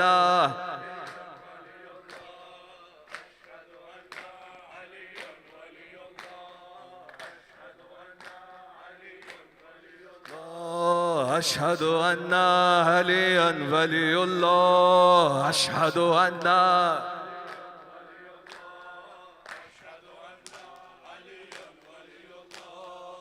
يا علي يا علي يا علي واي يا علي يا علي يا علي واي يا علي يا علي يا علي مولا علي واي يا علي يا علي يا علي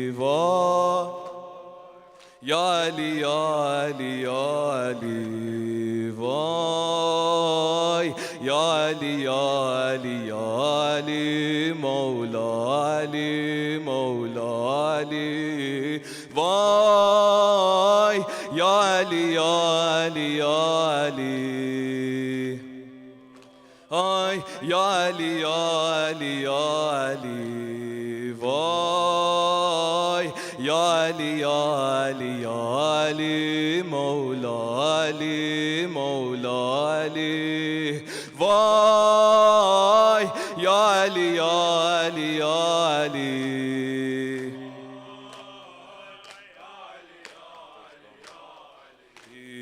وای یا علی یا علی یا علی مولا علی مولا علی. I want to hit everyone. Why?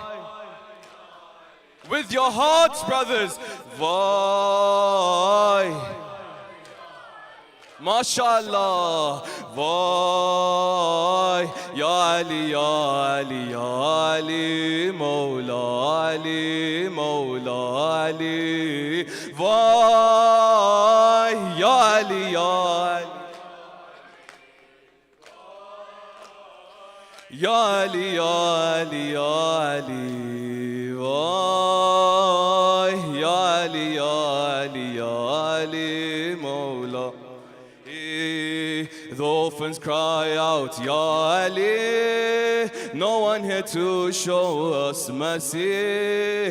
The orphans cry out, Ya Ali, no one here to show us mercy. We are left alone once again. Kufa is now nothing but pain, nothing but pain.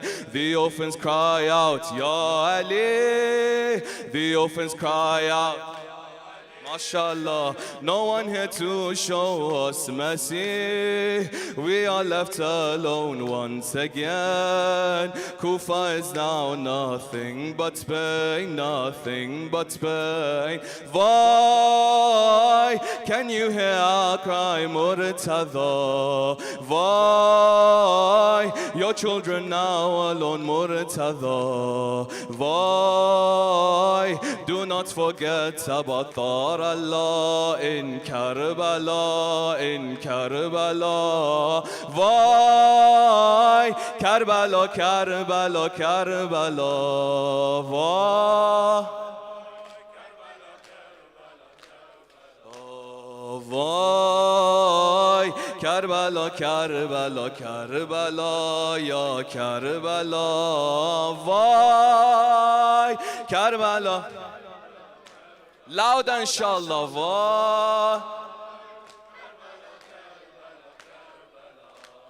Why Karbala, Karbala, Karbala, Ya لا شوریده و شیدای تو هم شیرینی رویای منی شوریده و شیدای تو هم شیرینی رویای منی تا به قیامت پای تو هم دین منی دنیای منی آقای منی آقای منی با شهیدان تو یا حسین بر سر خوان تو یا حسین به دلم حسرت کربلا یا کربلا وای کربلا کربلا کربلا وای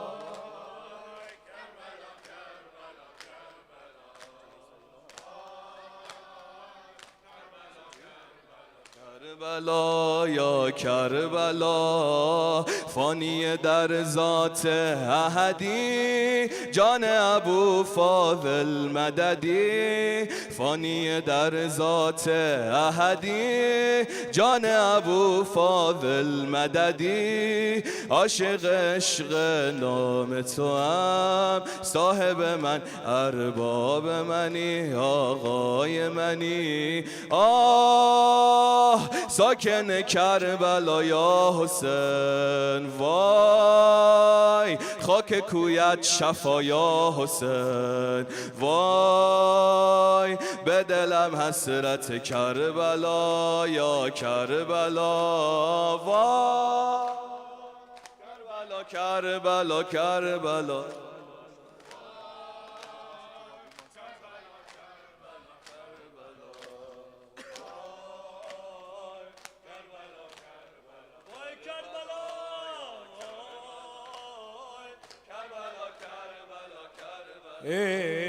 To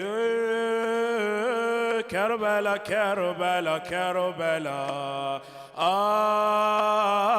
I left my heart in Karbala, from Karbala, Karbala. To Karbala, Karbala. I left my heart in from Karbala, Karbala, to Karbala, Karbala. I left my heart in the hand of God that nurtures the young, the hand of God that nurtures the young. Speaking for Allah, you were the tongue, separating his right from the wrong. Elevated in Karbala, the ship that sails with me through the waves, and whoever boards your ship is saved, immune from the punishment from the grave. Whoever mourned you in Karbala, when will we meet again, Ya Hussein? When will we meet again, Ya Hussein? When under your dome will I breathe again? From Najaf will I walk to Karbala, from Karbala, Karbala, to Karbala, Karbala. I left my heart in. With your voices, brothers, from Karbala, to Karbala, Karbala.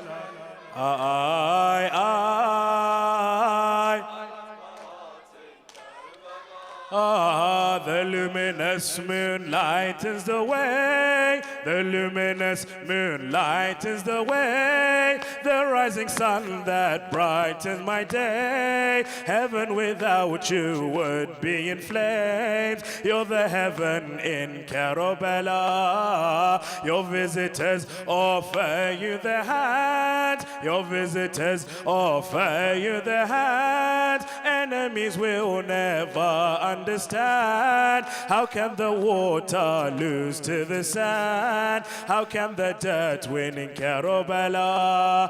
Oh, heaven is opening, Ya Hussein. Oh, heaven is opening, Ya. Oh, angels descending, Ya Hussein. Oh, they are reciting in Karbala, from Karbala, Karbala.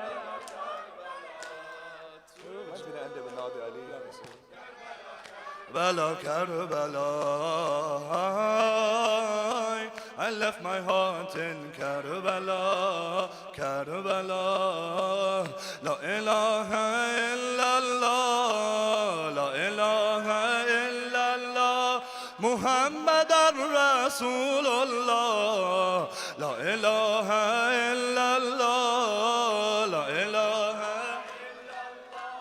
Muhammadan Rasulullah.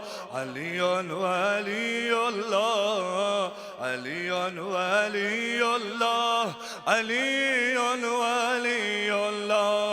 ناد علي يا مظهر العجائب، ناد علي عجائب تجده نلك في اللوائب كل هم وغم سينجلي كل هم بعظمتك يا الله بعظمتك with everyone's hands raised بعظمتك بنبوتك يا محمد بنبوتك to Medina بنبوتك بفلايتك علي علي علي علي علي علي علي علي علي علي اللهم عجل وليك الفرج اللهم عجل وليك الفرج اللهم يك الفرج اللهم عجل ولي. Last time with your voices. اللهم ما شاء الله ما شاء الله. اللهم عجل وليك الفرج اللهم عجل وليك الفرج اللهم عجل وليك الفرج اللهم عجل وليك الفرج اللهم عجل وليك الفرج اللهم عجل وليك الفرج. For the acceptance of this majalis, for the acceptance of your du'as, for these blessings to go towards the marhumin and marhumat, especially the beloved ones who have passed away, from the organizers, from every brother and sister in this majlis, for every shaheed, for every scholar who has passed away, and for those who have no one to recite, for them recite the Surah Fatiha ma'as salawat.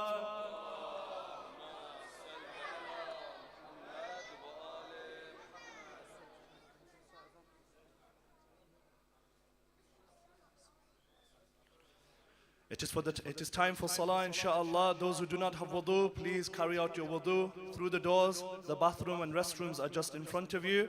And the rest of you who have your wudu on ready, please prepare the lines, inshallah. We will begin the adhan now.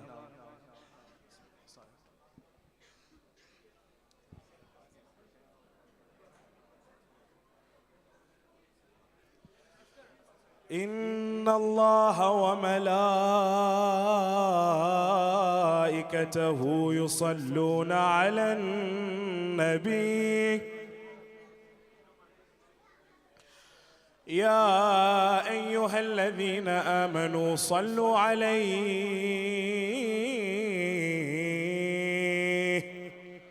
وسلموا تسليما.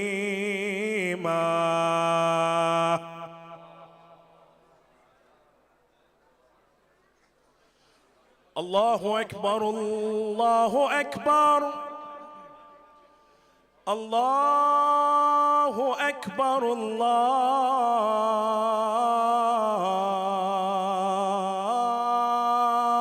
الله أكبر. أشهد أن لا إله إلا الله أشهد أن لا إله إلا الله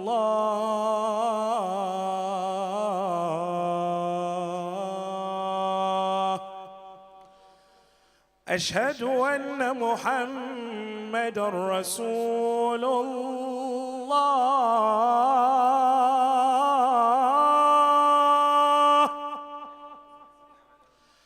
أشهد أن محمدًا رسول الله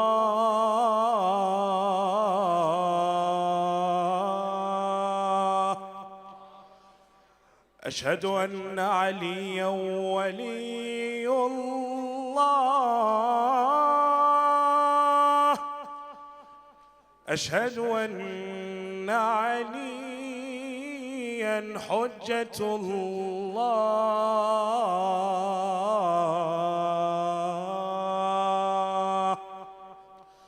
حي على الصلاح حي على الصلاح.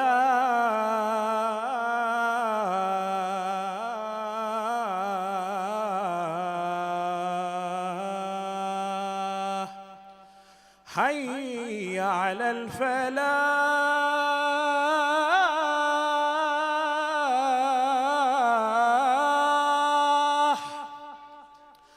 حي على الفلاح.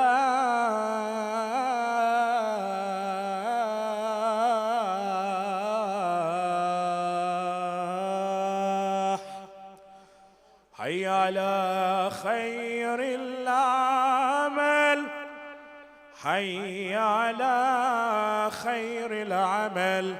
الله أكبر الله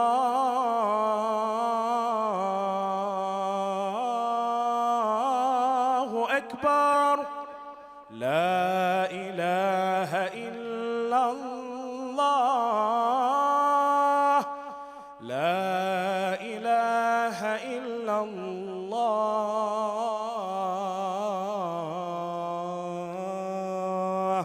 وصل اللهم على سيدنا محمد وآله وسلم.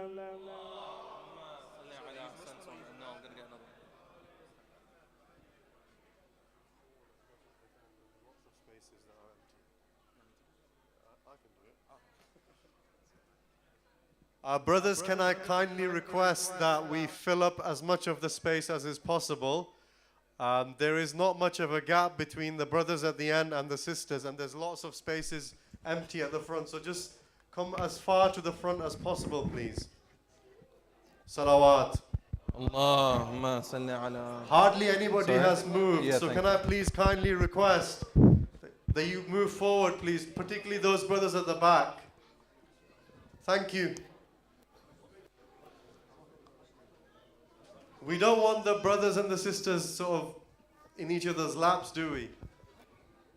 So just have some sense of respect and hijab. Salawat. Allahumma salli ala Muhammad wa ala.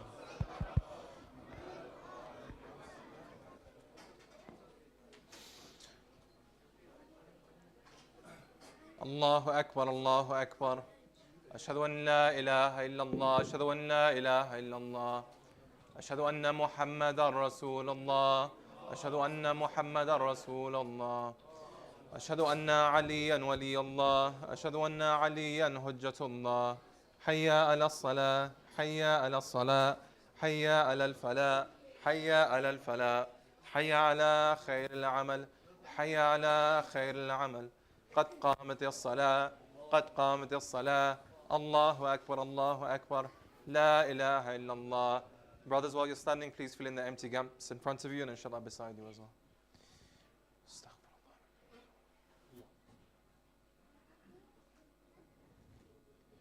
Allahu Akbar. Bismillah ar-Rahman ar-Rahim. Alhamdulillah Rabbil Alameen. Ar-Rahman ar-Rahim. Maliki yawmiddin. Iyaka na'budu wa iyaka nasta'een. اهدنا الصراط المستقيم صراط الذين أنعمت عليهم غير المغضوب عليهم ولا الضالين. بسم الله الرحمن الرحيم. قل هو الله أحد الله الصمد لم يلد ولم يولد ولم يكن له كفوا أحد. الله أكبر. سبحان ربي العظيم وبحمده. اللهم صل على محمد وآل محمد. سمع الله لمن حمده. الله أكبر. سبحان ربي الأعلى وبحمده. اللهم صل على محمد وآل محمد. الله أكبر. أستغفر الله ربي وأتوب إليه. الله أكبر. سبحان ربي الأعلى وبحمده. اللهم صل على محمد وآل محمد. الله أكبر. بحول الله وقوته أقوم وأقم. بسم الله الرحمن الرحيم. الحمد لله رب العالمين. الرحمن الرحيم. مالك يوم الدين. إياك نعبد وإياك نستعين اهدنا الصراط المستقيم صراط الذين أنعمت عليهم غير المغضوب عليهم ولا الضالين بسم الله الرحمن الرحيم والعصر إن الإنسان لفي خسر إلا الذين آمنوا وعملوا الصالحات وتواصوا بالحق وتواصوا بالصبر الله أكبر اللهم صل على محمد وآل محمد ربنا آتنا في الدنيا حسنة وفي الآخرة حسنة وقنا عذاب النار الله أكبر سبحان ربي العظيم وبحمده اللهم صل على محمد وآل محمد سمع الله لمن حمده الله أكبر سبحان ربي الأعلى وبحمده اللهم صل على محمد وآل محمد الله أكبر استغفر الله ربي وأتوب إليه الله أكبر سبحان ربي الأعلى وبحمده اللهم صل على محمد وآل محمد الله أكبر الحمد لله أشهد أن لا إله إلا الله وحده لا شريك له وأشهد أن محمدا عبده ورسوله اللهم صل على محمد وآل محمد بحول الله وقوته أقوم وأقوم سبحان الله سبحان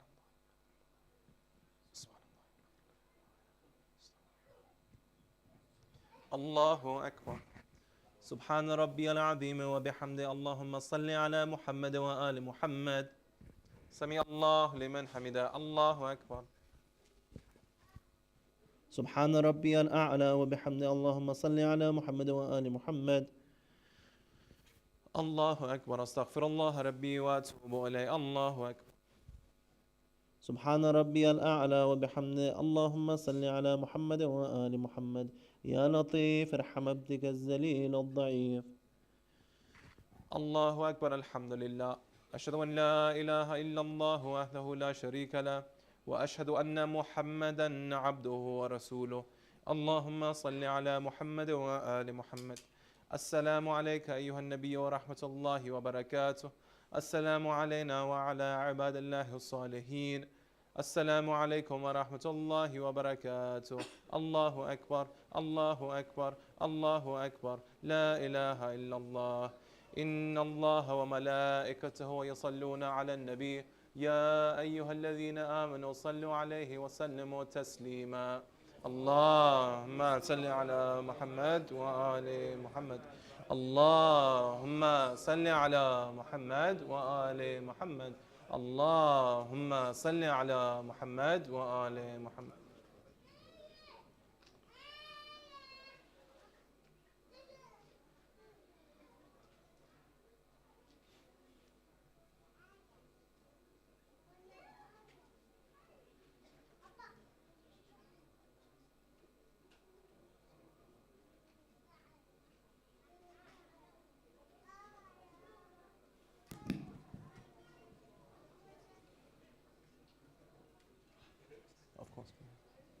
Assalamu alaikum. عليكم السلام ورحمة الله. Brothers and sisters, the organizers have asked me to speak to you again tonight.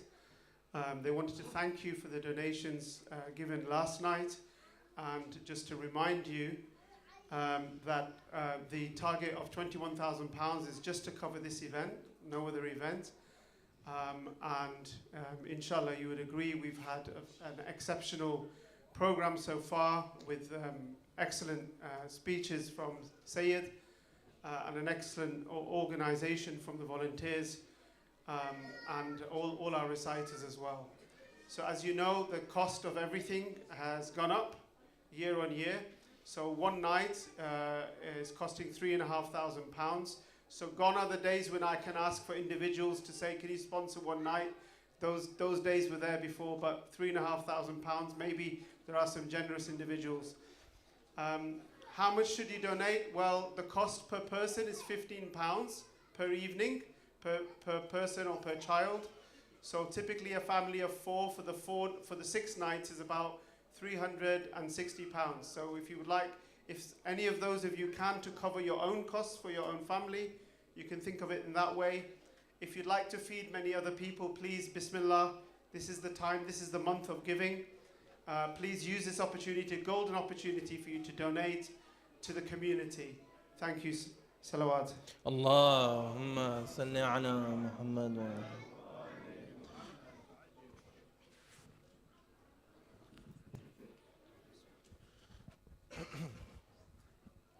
الله أكبر الله أكبر أشهد أن لا إله إلا الله أشهد أن لا إله إلا الله أشهد أن محمد رسول الله أشهد أن محمد رسول الله أشهد أن عليا ولي الله أشهد أن عليا حجة الله حي على الصلاة حي على الصلاة حي على الفلاح حي على الفلاح حي على خير العمل حي على خير العمل قد قامت الصلاة قد قامت الصلاة الله أكبر الله أكبر لا إله إلا الله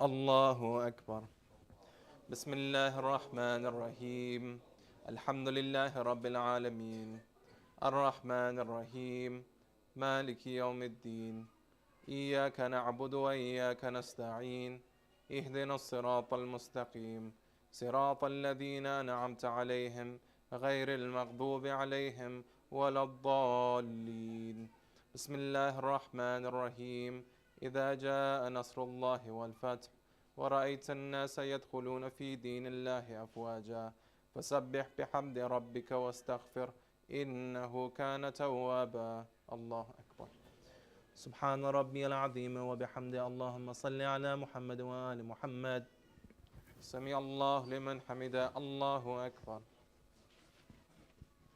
سبحان ربي الأعلى وبحمده اللهم صل على محمد وآل محمد الله أكبر استغفر الله ربي وأتوب إليه الله أكبر سبحان ربي الأعلى وبحمده اللهم صل على محمد وآل محمد الله أكبر بحول الله وقوته أقوم وأقوم بسم الله الرحمن الرحيم الحمد لله رب العالمين الرحمن الرحيم مالك يوم الدين إياك نعبد وإياك نستعين اهدنا الصراط المستقيم صراط الذين أنعمت عليهم غير المغضوب عليهم ولا الضالين بسم الله الرحمن الرحيم قل هو الله أحد الله الصمد لم يلد ولم يولد ولم يكن له كفوا أحد الله أكبر اللهم صل على محمد وآل محمد ربنا لا تزغ قلوبنا بعد إذ هديتنا وهب لنا من لدنك رحمة إنك أنت الوهاب الله أكبر سبحان ربي العظيم وبحمده اللهم صل على محمد وآل محمد سمع الله لمن حمده الله أكبر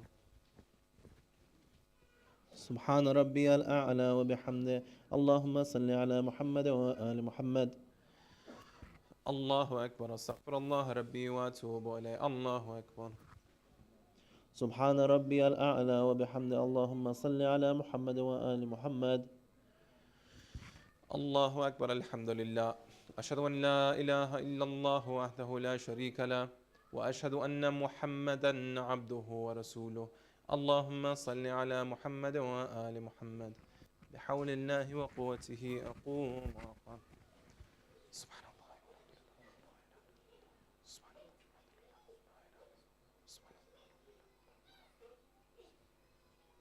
الله أكبر سبحان ربي العظيم وبحمده اللهم صل على محمد وآل محمد سمع الله لمن حمده الله أكبر سبحان ربي الأعلى وبحمده اللهم صل على محمد وآل محمد الله أكبر استغفر الله ربي وأتوب إليه الله أكبر سبحان ربي الأعلى وبحمده اللهم صل على محمد وآل محمد الله أكبر بحول الله وقوته يقوم ويقوم سبحان الله والحمد لله لا إله إلا الله سبحان الله سبحان الله الله أكبر سبحان ربي العظيم وبحمده اللهم صل على محمد وآل محمد سمع الله لمن حمده الله أكبر سبحان ربي الأعلى وبحمده اللهم صل على محمد وآل محمد. الله أكبر. أستغفر الله ربي وأتوب إليه. الله أكبر. سبحان ربي الأعلى وبحمده اللهم صل على محمد وآل محمد. يا ولي العافية أسألك العافية، عافية الدين والدنيا والآخرة.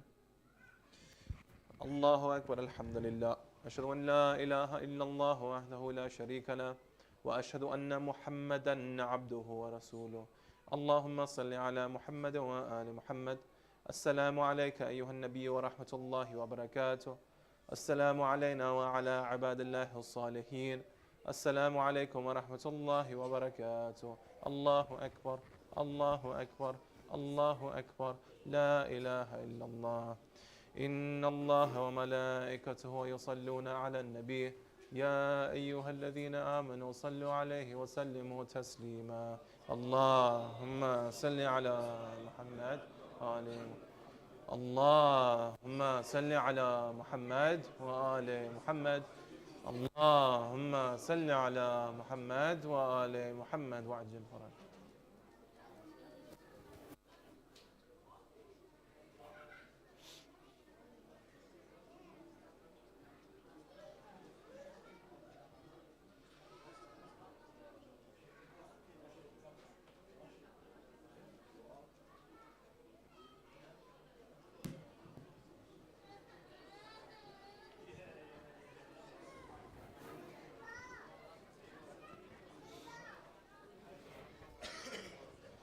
بسم الله الرحمن الرحيم. اللهم صل على محمد وآل محمد. يا علي يا عظيم يا غفور يا رحيم، أنت الرب العظيم الذي ليس كمثله شيء وهو السميع البصير. وهذا شهر عظمته وكرمته وشرفته وفضلته على الشهور، وهو الشهر الذي فرضت صيامه عليه، وهو شهر رمضان الذي أنزلت فيه القرآن هدى للناس وبينات من الهدى والفرقان، وجعلت فيه ليلة القدر وجعلتها خيرا من 1000 شهر.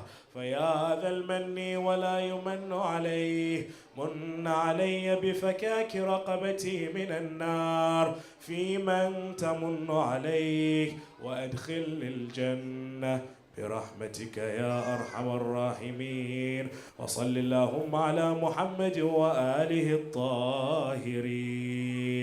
اللهم صل على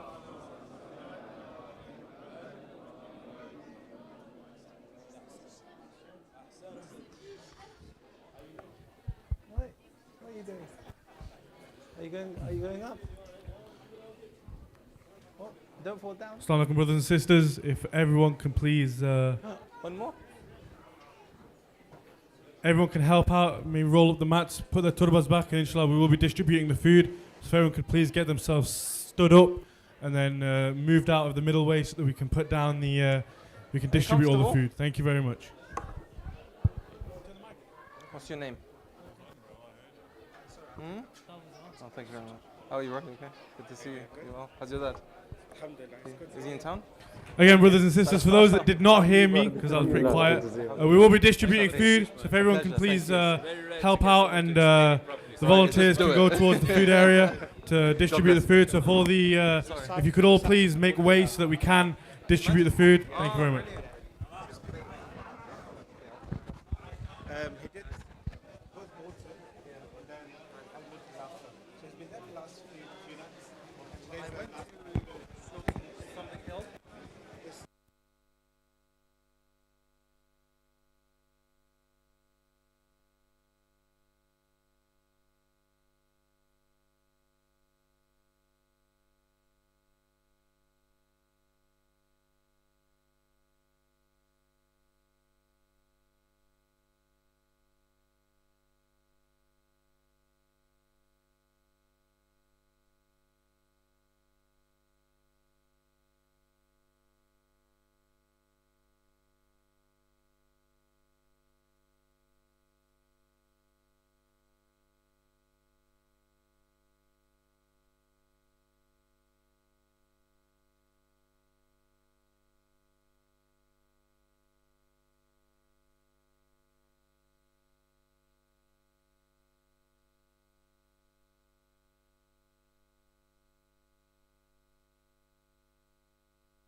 Brothers and sisters, there's about 5 minutes left if the sisters at the back that are still eating to eat.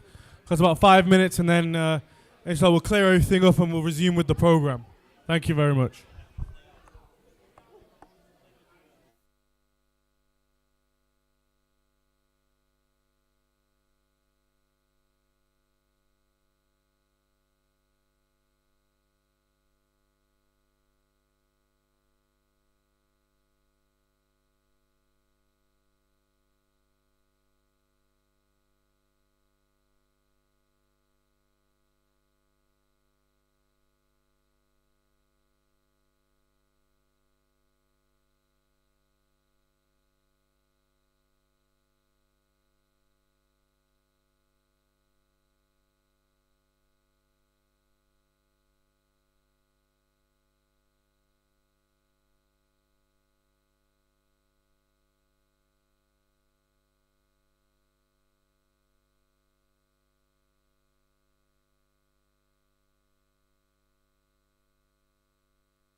Brothers and sisters, we will be starting very shortly, so if everyone can please get themselves sat down. If everyone can please get themselves sat down, all their refreshments with them, anything that needs to be in the bin. Please do settle down, brothers and sisters. We will start very shortly.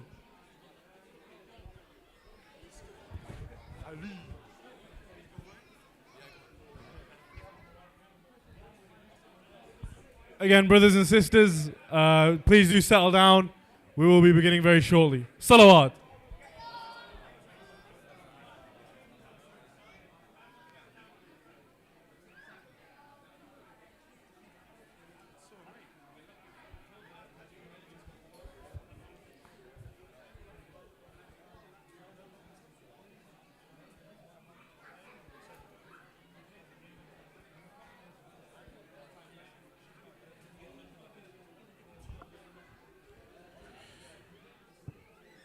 صلوا على محمد وآل محمد.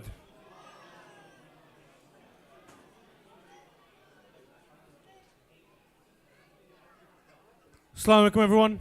I hope you're all well. I hope the iftar was to your standards. I'd like to thank the Syed and all the reciters, the Quran reciters at the start, Brother Syed for his spoken word, the Syed for his lecture, Brother Zaghem for his Masayib, and Brother Rashid for the Latum. So I'd like to thank them all, and if you can all do so with the loudest of your salawats.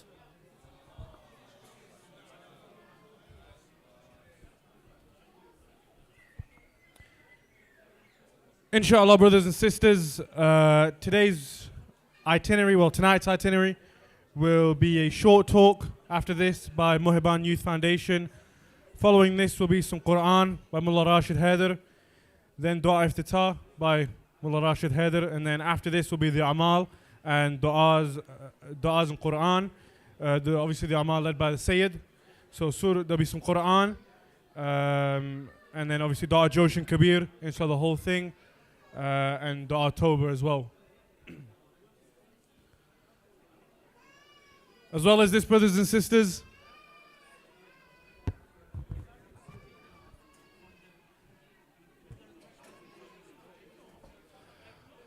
I'm going to restart everything I just said once all the brothers and sisters are please sat down. Thank you very much. Salawat.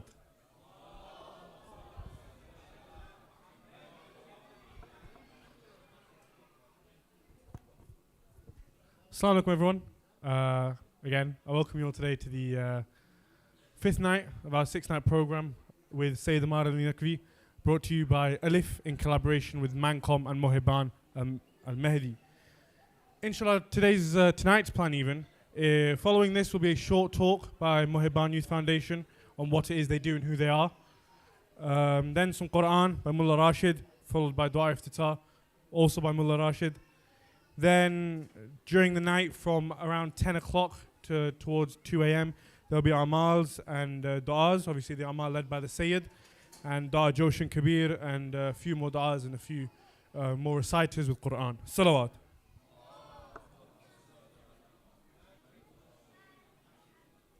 As well as this, brothers and sisters, for those that do decide to stay all the way through the du'as and the amal, there will be a Burger & Co. seri. So I do urge you all, please do to stay. There'll be Burger & Co. seri. Yes, tonight. Well, very, very good. Very, very nice. Quick comment on that actually. This morning, there was about 10 times more sisters than brothers at the very end, which is a bit like, come on, let's get a bit more people in. There was a lot more sisters than brothers, and I'm looking at the brothers right now. I know a lot of you can stay. So it's like I'm looking at you all. I've got all your faces down, so it's like you all do stay. So with the loudest of your salawats, I'd like to welcome Brother Raza to come and talk to you about Muhibban Youth Foundation. So we can welcome him with the loudest of your salawats.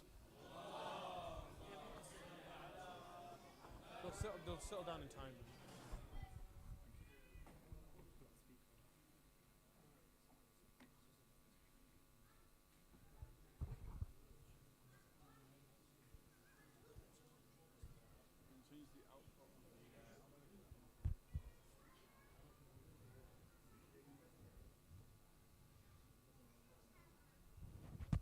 صل على محمد وآل محمد.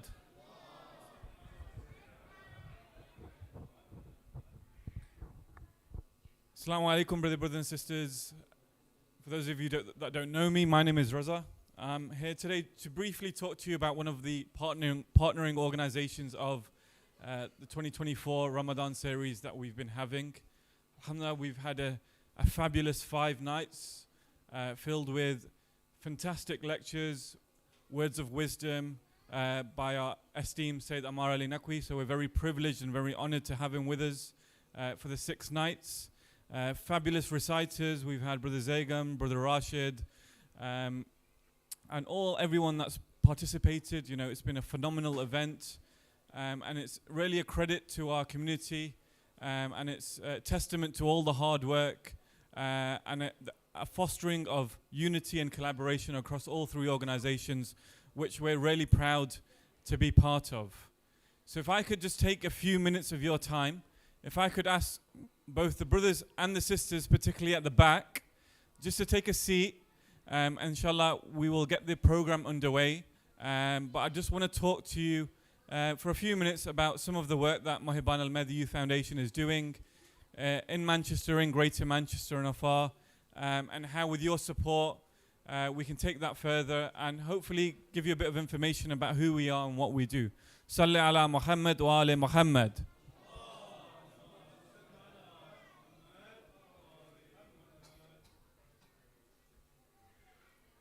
There's just a lot of noise in the room, so if we could please just settle everyone down before we proceed, that would be great. Salli ala Muhammad wa ali Muhammad.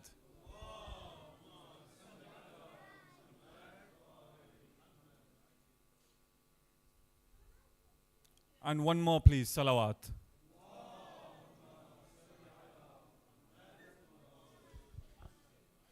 So Muhibban is Muhibban Al-Mahdi Youth Foundation, or my foundation. It's a youth organization primarily led to foster activities in all facets and all activities of life. And our mission statement is essentially on the screen there for you all to read. It acts to nurture an all-encompassing, holistic community based on the tenets and value of the Shia Ithna Ashari faith and the Ahlul Bayt alayhimus salam by fulfilling the potential of its community, which is myself and the people around us, by engaging with wider society, so that's with people that we work, people that we go to school with, engaging in local stakeholders, and people of different faith and ethnicities, and by responding to the needs of humanity, whether it's within our own community, nationally, and even in some cases overseas. And that's what Muhibban's really all about having that holistic view of life, whether it's from a religious point of view, an academic and vocational point of view, whether it's from a financial and career, or whether it's in relation to your health and well-being, and your religiosity and your spirituality. So Muhibban really is an organization which is looking to uplift the community in terms of targeting all aspects of life. Next slide, please. So Muhibban has actually been around for quite a long time. We actually established in 1994, primarily as a Saturday Quran classes organization. And over the years, over the last sort of 3 decades almost, which actually 30 years this year, in fact, we've actually grown considerably and organically in terms of the nature of the events and the services that we offer. I'm sure you're all aware of our religious events that we do. So our flagship Muharram Majalis that we host, notable speakers, Sheikh Abbas Panju, Sheikh Azhar Nasir, we had Sheikh Usama Lattar over Fatimiyya. Again, these are world-renowned speakers. Alhamdulillah, we've come to a point where we're providing a bespoke series, which to be honest is probably unique across the country in terms of the service offerings that we have, the way they're carried out.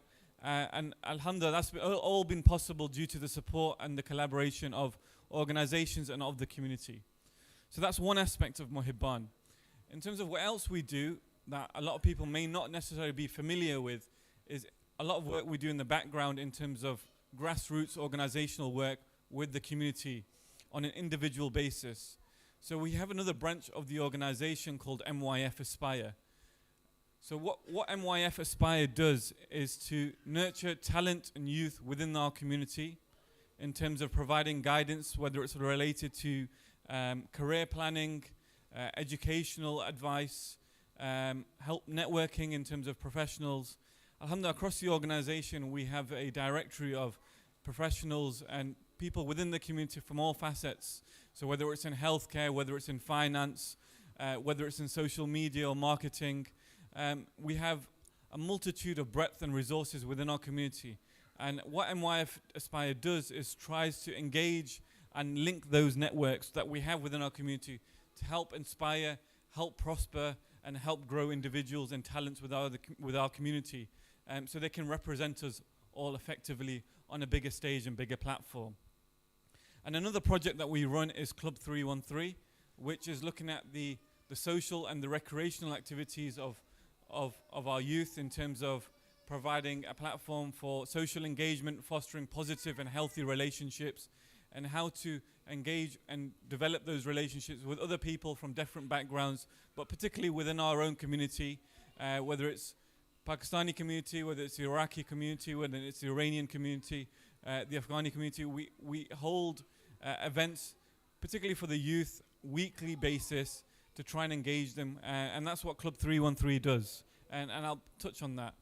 And since our inception, and our focal point has been our Quranic classes, which has been running every Saturday, every weekend at the Islamic Center, and that's where a lot of Muhibban youth, a lot of Muhibban volunteers have grown up and developed long-lasting relationships which have been sort of successful for 20, 30 years, and it helps instill that bond and also provides that guidance, and those are the things that we've been doing. So as I mentioned, our religious events, you can see some of the pictures there of the speakers that we've invited. We work closely with the offices of the Muraja, with Sayyid Sistani, with Ayatollah Khamenei. We've also done, over COVID, we were only one of the 2, maybe 3 organizations nationally that held a Majalis series. We did a bespoke outdoor drive-in Majalis series. So these are some of the events that we do from a religious point of view. Not just Majalis, but also Milads, and we've held many successful events. Next slide, please. And again, like I touched on about MYF Aspire, so some of the aspects of MYF Aspire is about development, mentorship, and guidance. So we provide a careers coaching service. So for anyone that is unsure about in terms of vocation, what they want to do with life, what their passions, what their hobbies are, then we can put them in touch with like-minded individuals who can provide that guidance and that support and that mentorship over the years to help sort of succeed on their academic and vocational journey. Again, as I mentioned, our professional networking, our Club 313, and guidance in terms of careers advice, whether it's at college level, whether it's at school, or whether it's at university level. Salawat. Next slide, please. So Club 313 really focuses on the social aspect. So we have a football league that we're running at the moment, which is in its 3rd inception, League 313, which has been successful and well attended from all facets of the community. We have over about 150 brothers that come on a weekly basis every Friday to play football in part of our league, and it helps develop good friendships, good relationships, and how there's a bit of healthy competition and healthy spirit on the football pitch. So I'm sure a lot of the brothers here that are here today play in that league, and they will say good things about it. We've recently about to launch a sisters-only club as well, which will be starting. As part of Muhibban, we're trying to push more representation for the females, from the sisters' point of view, and I think that's something we've lacked within the community. So we've got a newly established sisters committee with a new sisters lead. And inshallah, that's something that we'll be publishing as well soon. And again, as I mentioned, we've got a weekly social club for the boys as well. Next slide, please. So again, just as I finish off, this is sort of 2023, 2024 sort of inception so far. Just a brief nutshell, really, of some of the events that we do. And this is not an exhaustive list, so you can see we're very active throughout the year. With a whole host of programs,